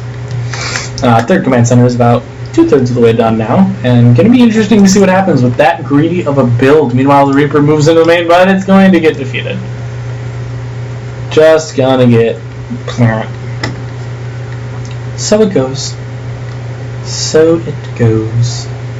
And there's the third. The third is starting to come down, but the first Hellion is moving up here. It's a bold move for the Hellion to move in alone. It's a bold move, Cotton. I hope it works out for him. The Hellion's going to move around here to the back. It's going to get some good scouting, but it's definitely not going to get any damage, and it's probably going to die in the process. We do see 2 more Hellions moving across right now, but are those Hellions going to be enough to do some serious damage or not is yet to be seen. Meanwhile, this third hatchery is on its way. Not quite done yet. 3 Hellions hanging out in the middle of the map here. Looks like we're going to have 2 more on the way. Those 2 Hellions are going to be able to meet up and do quite a bit of damage. It's 5 of them, and he still only has queens. They could do pretty well for themselves. We see a starport coming down, so I'm pretty sure that's just a very long 1-1-1. Yes, just a very macro-focused 1-1-1, as we see more Hellions and some Marauders moving across the map. I'm gonna go push in and do a little bit of that aggression. Follow these Hellions. No, I want to follow the Hellions. Okay, the Hellions move in. They do go to the Queen. Are they going to focus the Queen, though? They decide not to because, they might die. Oh, and they're Hellbats. They morph into Hellbat mode, move around the Queen. Going to do some great damage. Take out 1 Queen before one of them falls. The second Hellbat goes down, but it's going to be able to take down a second Queen. Meanwhile, the Marauders down there take out a third Queen. The Hellbats start to move in. Roaches do pop, but is it going to be too late? The drones push themselves into a corner. They do get pretty good splits. Going to avoid losing too many drones there, and the Roaches are going to be able to clean up very well. Pretty well played by P. Sosa, all things considered.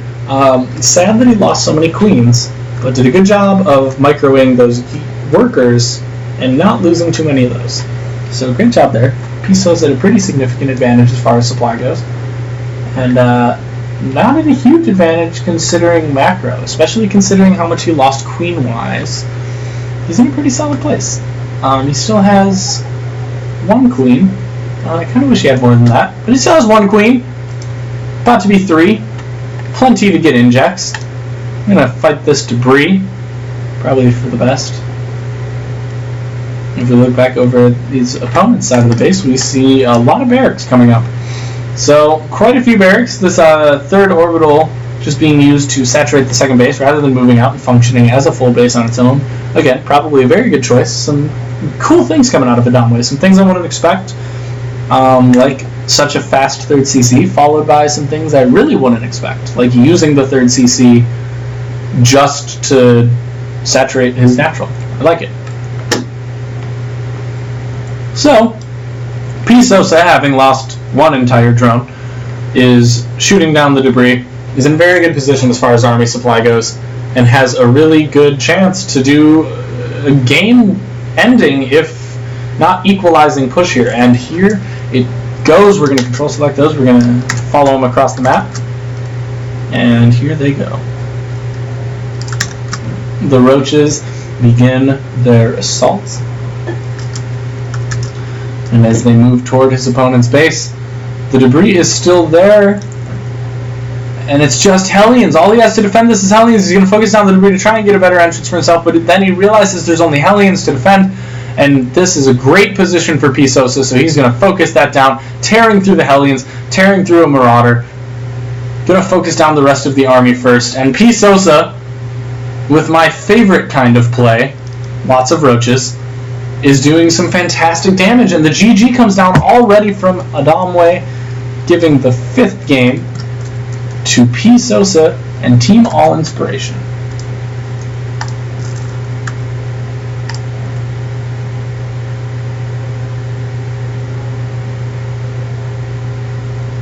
GG, P. Sosa. That was fun. It sounds like it's time for tea time. Also, Cyrex. Alright, Cyrex, here we go. It's gonna be really mean the whole time. You're gonna be like, ah, so this guy doesn't even know how to play StarCraft.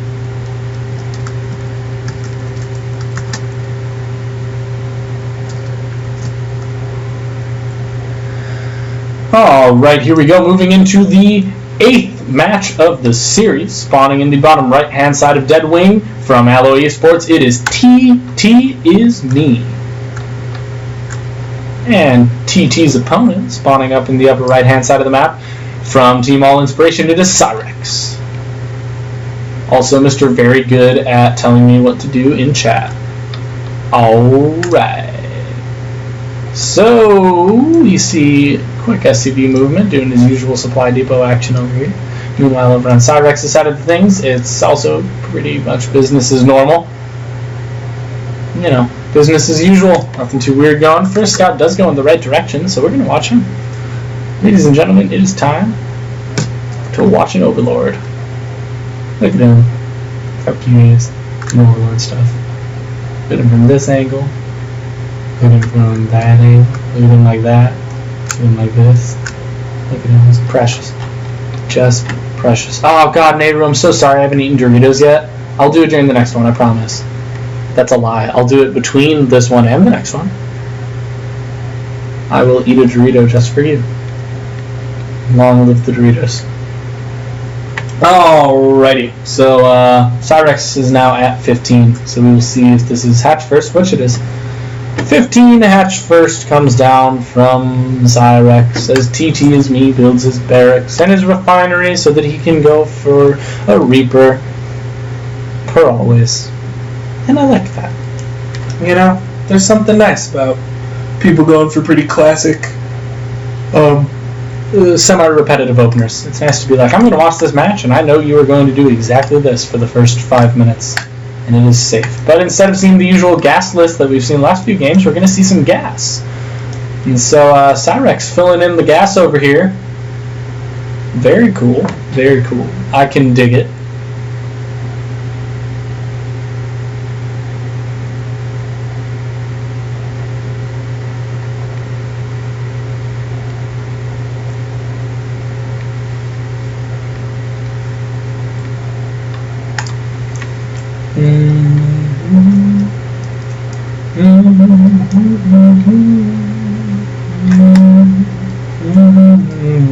Is that a Reaper?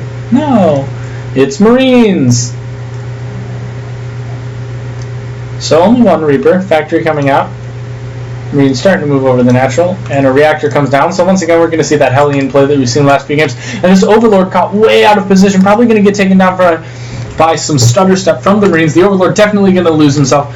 No, that's an SCV. The SCV running away from this drone. There was no Reaper, despite what the gas told me, and instead that gas is being put towards something later, I assume. And losing that Overlord puts Cyrex in a very scary place. Losing an Overlord this early in the game and getting supply capped like that is really scary. And so we'll see what happens there. Also, Cyrex, I agree if I go Lings. If I go for 1-1 Roach, I go gasless, but I agree. Usually having gas is nice because speed feels so good. And the reactor is about to make a new friend as the factory lands, and immediately? Not immediately. In a moment. Right now. We'll start 2 Hellions.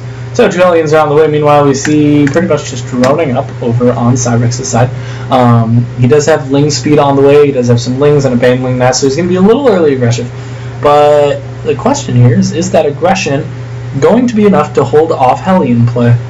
And that'll be something that's interesting to find out as soon as the Hellions pop, which is now. 2 Hellions are currently on the field. They're about to be joined by 2 of their buddies, but they're moving out early. Instead of waiting for their friends, they're going to move out right now. They're going to put a little aggression on, see what kind of scouter they can do, see what kind of damage they can do.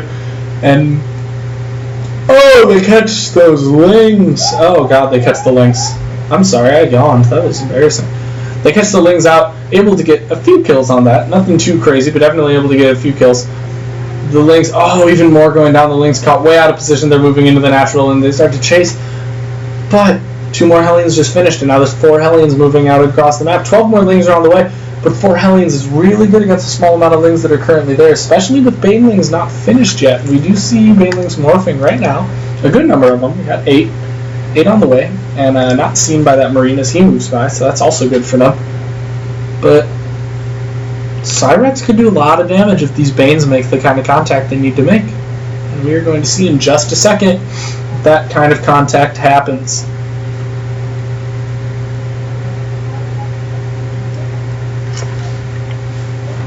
Getting that up by quite a few more Zerglings. Cyrex here doing some bling aggression that I really do enjoy.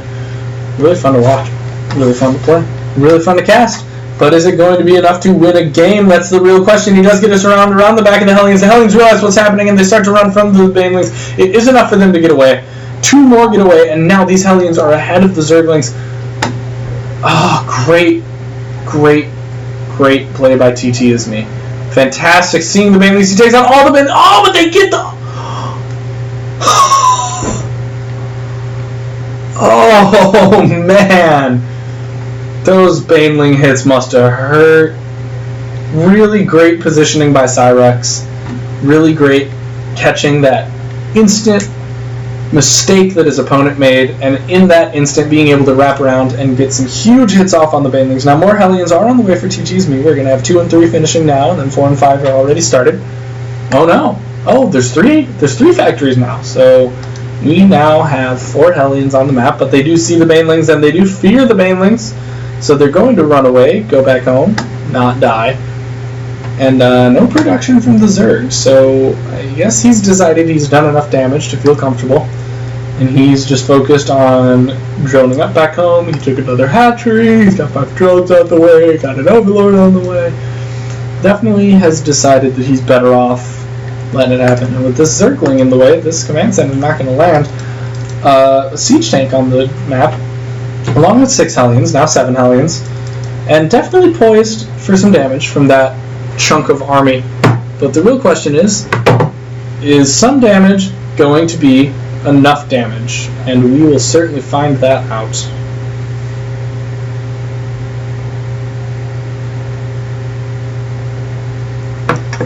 Come on, I'm so ready. I want to see something. I want to see some fight. We have a Roach Warren going down over here at the natural. Is that 3 gas? No, just 2 gas from Cyrex. 2 gas. Roach is coming down. Full saturation on this. Okay, a little over saturation on his natural, but once he builds those other 2 gas, it's going to be the perfect amount of saturation. If we look over here, we have the 3rd, just about to finish it up. 3rd hatchery, and the command center finally does land. So that's nice. This is what, 8, 9, 7, 6, 5. Alright, 7. We have 7 Hellions sitting there, and a huge wall coming down. Just supply depot after supply depot after supply depot. Supply depots that are hopefully going to be able to hold off any aggression that might come out of Cyrex, because that Roach Warren is on the way.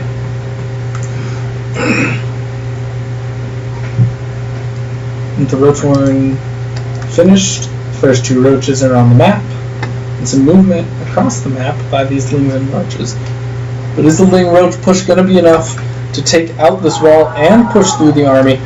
He is on attack move over to the third area, not the 3rd base obviously, but over to the 3rd area of his opponent. Cyrex is moving his army across. The wall goes down at a very inopportune time, but it does come back up, but he misses. Oh, but he missed one. He missed it. Oh god, he missed it. This is a huge opportunity. Cyrex could run right into there. He could run right in, but he doesn't see it. He's too far out, and he's going to see it. And I'm guessing TT's me is going to see this and bring the wall back up. Hopefully we'll notice this mistake. Oh. And we do see the Hellions start to move out as the Banelings start, and so the Cocoons are a lot more resilient, but they also can't do any damage.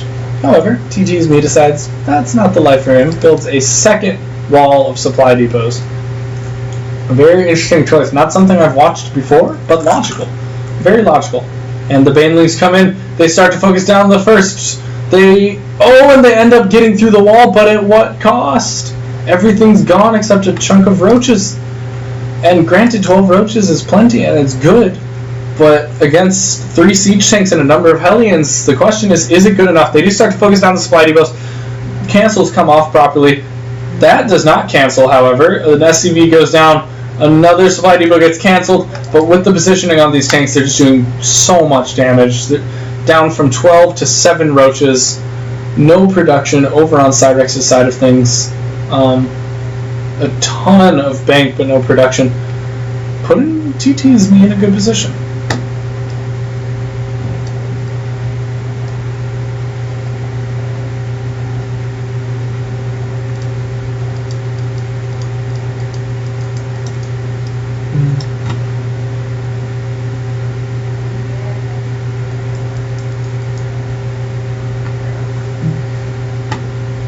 Tanks keep repositioning themselves a little bit forward at a time. Definitely getting themselves where they need to be. The Roach Army is pushed back a little bit to meet up with everybody at the Zelnaga Tower. And although there's a significant supply advantage right now for Cyrex, he really needs to be spending his money. Even if that means just taking a fourth just to have it, he needs to...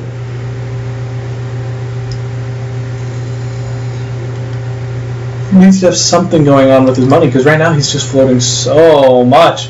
Meanwhile, TT building a full wall, solid wall of supply depots right there at the natural. Hopefully going to do enough with that wall to hold off his opponent, because unquestionably Cyrex is going to start pushing himself in just a second. Scans going down all over the place to see where the army is, see what kind of tech is up. He doesn't see too terribly much. He sees double Evo chambers. He sees where all the overlords are, but other than that, there's not really tech to be seen. And the army is over here where he didn't even begin to scan. So Cyrex with this big ol' unit lead sees the supply depots go down and has this huge advantage. And they go back up, and now the advantage is gone. We do have a building and brooding army over here. Quite a few roaches if we look over at the units tab. That is 31 roaches. 31 roaches marching up the ramp. They start to push in and shoot the supply depots, but there is very little focus fire. They need to focus one down so they can get through. Otherwise, that tank is going to plow through them, and it does. The tank does huge damage, dropping the roach count to 26. 5 roach kills over there, and lost nothing in the process. Repair going down on the supply depot. Roach is pulling back. Cyrex definitely not the engage that he needed.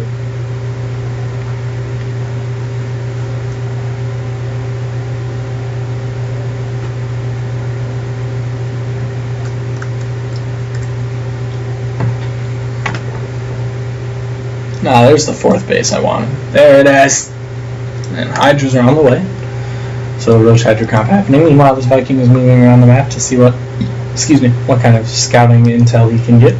We do have 9 Hellions in lovely formation moving over. They do see where the Roach and Hydra army is. They're going to move out of the way of it, go through the brush, and the Roach Hydra army is going to know this is doing important. And there's a chunk of Hydras right here that's going to be able to catch them out. Hellions try to hide back here, but it's not going to be enough. The Hydras catch them. Hellions take out 4 Hydras, but it's just not going to be enough to be really notable. Another Hellion goes down to Queenfire. Hydras take out the last. And Cyrex totally takes care of it. 1-1 plus Hydra upgrades and Roach speed. Just about to finish. Everything except Roach speed done, and Roach speed will happen in just a second here.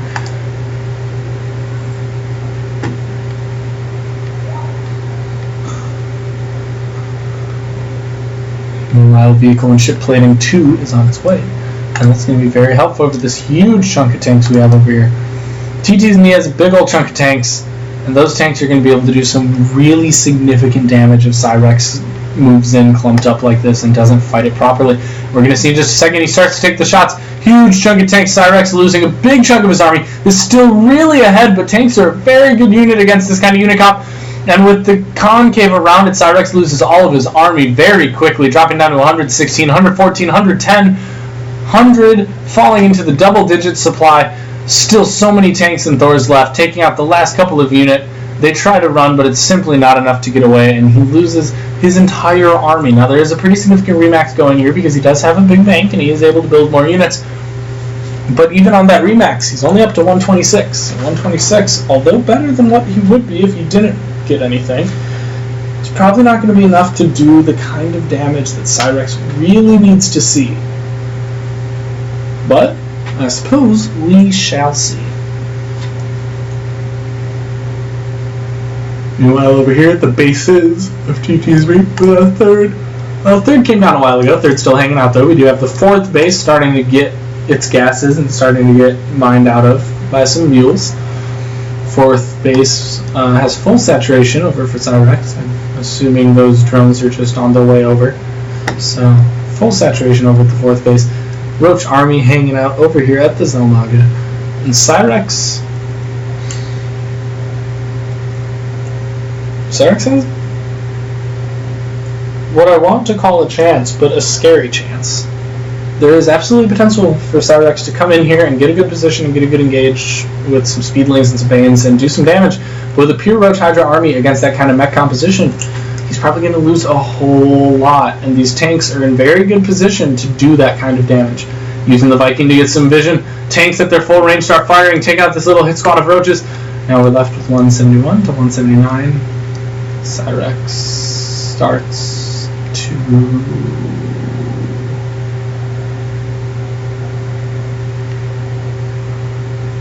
Still not moving. The scan goes down. He's going to see what the army looks like. TT's me is sitting at 198 to 171. He's going to see how small that army is. Knows that he has plenty to take care of it. But he's a turtle army. He's playing turtle mech, and there's really very little he can do about seeing a good advantage. It's the only issue with this kind of defense's offense build is that if you see your opponent is a little behind you or a lot behind you, there's really very little you can do. And as a result, that leaves Cyrex being almost full saturation. I'm going to lose units there down to 191 to 191 to 199. Cyrex almost had the full unit count and a full supply. But instead he's going to fall just a little bit short. He goes in for the engage, tries to focus on the Hellions, but the Hellions lead his units into the tank fire. Chunks come out for Cyrex. Cyrex has these Vipers hanging out, but are the Vipers going to be enough to get the abducts that they need? They do abduct one tank, but they're not abducting the tanks into the army. And that's not going to do them very much good. They need to get the abducts into the army or it's not going to do anything, and the Thors are able to focus down the Vipers. The tanks are able to focus down the rest of the army, and Cyrex is going to lose a lot of those Hydras, dropping it down to 198 to 137 supply. And although we see a little remaxing happening from Cyrex, it looks like he just doesn't have enough to get a full remax in terms of the larva he has, because he does have the minerals and the gas. He's floating plenty to remax, as he should be, but alas, he doesn't have quite what he needs otherwise. Now we see the last couple, no, not the last couple, a couple of Vipers being taken out, but this huge army just tears through the last couple of Hydras. There's some Roaches over here trying to fight, but they lose it. In the end, Cyrex just can't hold it off, and the GG goes down, giving the game to TT is me. Now at this point, since it's 5-3, and we know that where the game went, I'm going to change it to a BO3, and I'm going to mark it based on who wins in the next 2 or 3, some number of matches. I have these all in separate folders. So, here we go. Moving on to the ace match.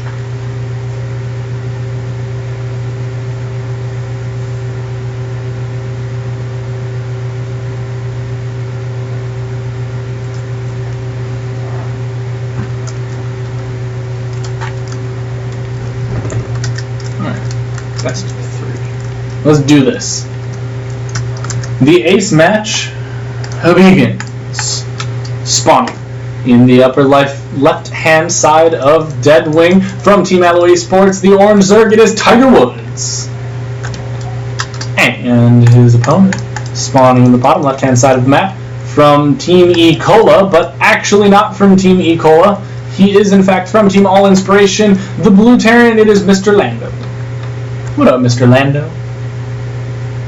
Also, I'm aware this says like Echo A or Ecoa or Echoa or something, but, you know, E. Cola, you know? It's like E. coli and Ebola had this, like, weird hell baby. Just gonna kill everybody. Regardless, love the gamer tag. Mr. Lando is a fantastic tag. Tiger Woods also. The way it's spelled makes me feel like I'm in 6th grade using MySpace again. So, you know, nostalgia. Is this going to be a barracks or is it going to be a CC first? It looks like a barracks. So we do see barracks going down at 12. Probably going to be followed by a gas. See what happens over there. Meanwhile, we see the pool first. A 13 pool going down for the Zerg player. And whether that's going to move into a macro game or some aggression, we will see in a second. See, we're now sitting at 15, and it looks like it's 15 without a hatchery going down, so we're probably going to be seeing some really early aggression out of Tiger Woods. Unless, here's the expansion. Is this the Expo? Oh, it gets blocked by the eBay. An engineering bay block. Some good old-fashioned rude cheese from Mr. Lando. Gotta love it. It's mean, it's old school, it's nice, but he's just going to move right over here. He does put the hatchery down, but then decides not to and cancels it and then puts it down again. An interesting choice from Tiger Woods, but regardless, he's now sitting on the 2 bases he wants, but there is a bunker going down, and if we look at Tiger Woods' vision, he can't see that bunker. Oh, Mr. Lando, I hope you're still watching, because this cheese is just making me so happy. I really appreciate all of it. Good job on the cheese, buddy. Actually, the orbital command is finishing up. We do see the first 2 lings coming out on the field, but they're definitely not going to catch this bunker in time. They do have the movement routing to see it, but they see it as it finishes up. The SCV gets inside. Lings start to focus down on the bunker, but with this first Reaper moving across the map, he's going to be able to get into the bunker in plenty of time to take them down. The Lings move out because they think they can get the SCV, but the SCV is just moving over here to heal. Lings are trying to fight back, but they're just not enough. Healing is too good. Reaper gets into the bunker, cancels the 3rd. That's... wow. Cancels the 3rd, and instead builds at his natural. Look at that. How nice. Cancels that bunker. Decides that another proxy bunker is just not the best thing for him, which is fair. Mr. Lando cheesing very well, but deciding that, you know, there's a line, and at some point you just gotta say no to cheese. You just gotta say no to cheese. These Lings are starting to fight down the debris over here, and we do see a factory going down over on Lando's side along with another command center, so he's trying to transition into a macro game, but he has forced his opponent into quite a bit of aggression, so we're going to see what happens here. The Lings get a good position there holding out the Reapers, but they're going to try and come around on the creep. They are a little bit faster when they're on creep. Are they going to get around in time to focus them out? They do take on 1 Reaper, but it's not going to be enough as the Reaper is smart enough to know his speed constraints. He moves off of the creep, uses that ledge very impressively, and gets out of there. Then he moves over here to block an expansion.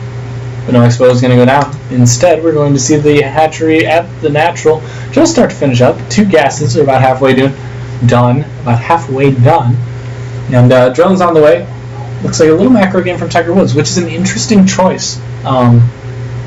Definitely interesting to get that kind of economic bane at the beginning where your opponent holds off your expansion for that long, forces you to take a weird expansion, forces you to cancel that expansion and push. Puts Tiger in a rough place in terms of, you know, the long-term game, in terms of his economy for a macro game. So an interesting choice for him to see that and see that he's behind economically and say, I'm just going to expand and drone up anyway. Definitely an interesting choice on his part, but potentially a very good win. 1 drone going to go down there, but with 3 queens sitting over here on the creep, they're going to have plenty of speed to get over there and do what they need to do against these units. Meanwhile, the Spine Crawler does finish up. So very safe over here for Tiger Woods. No worry about those Hellions getting the kind of damage they want. Spinecrawler starts to move. Queens are there, ready to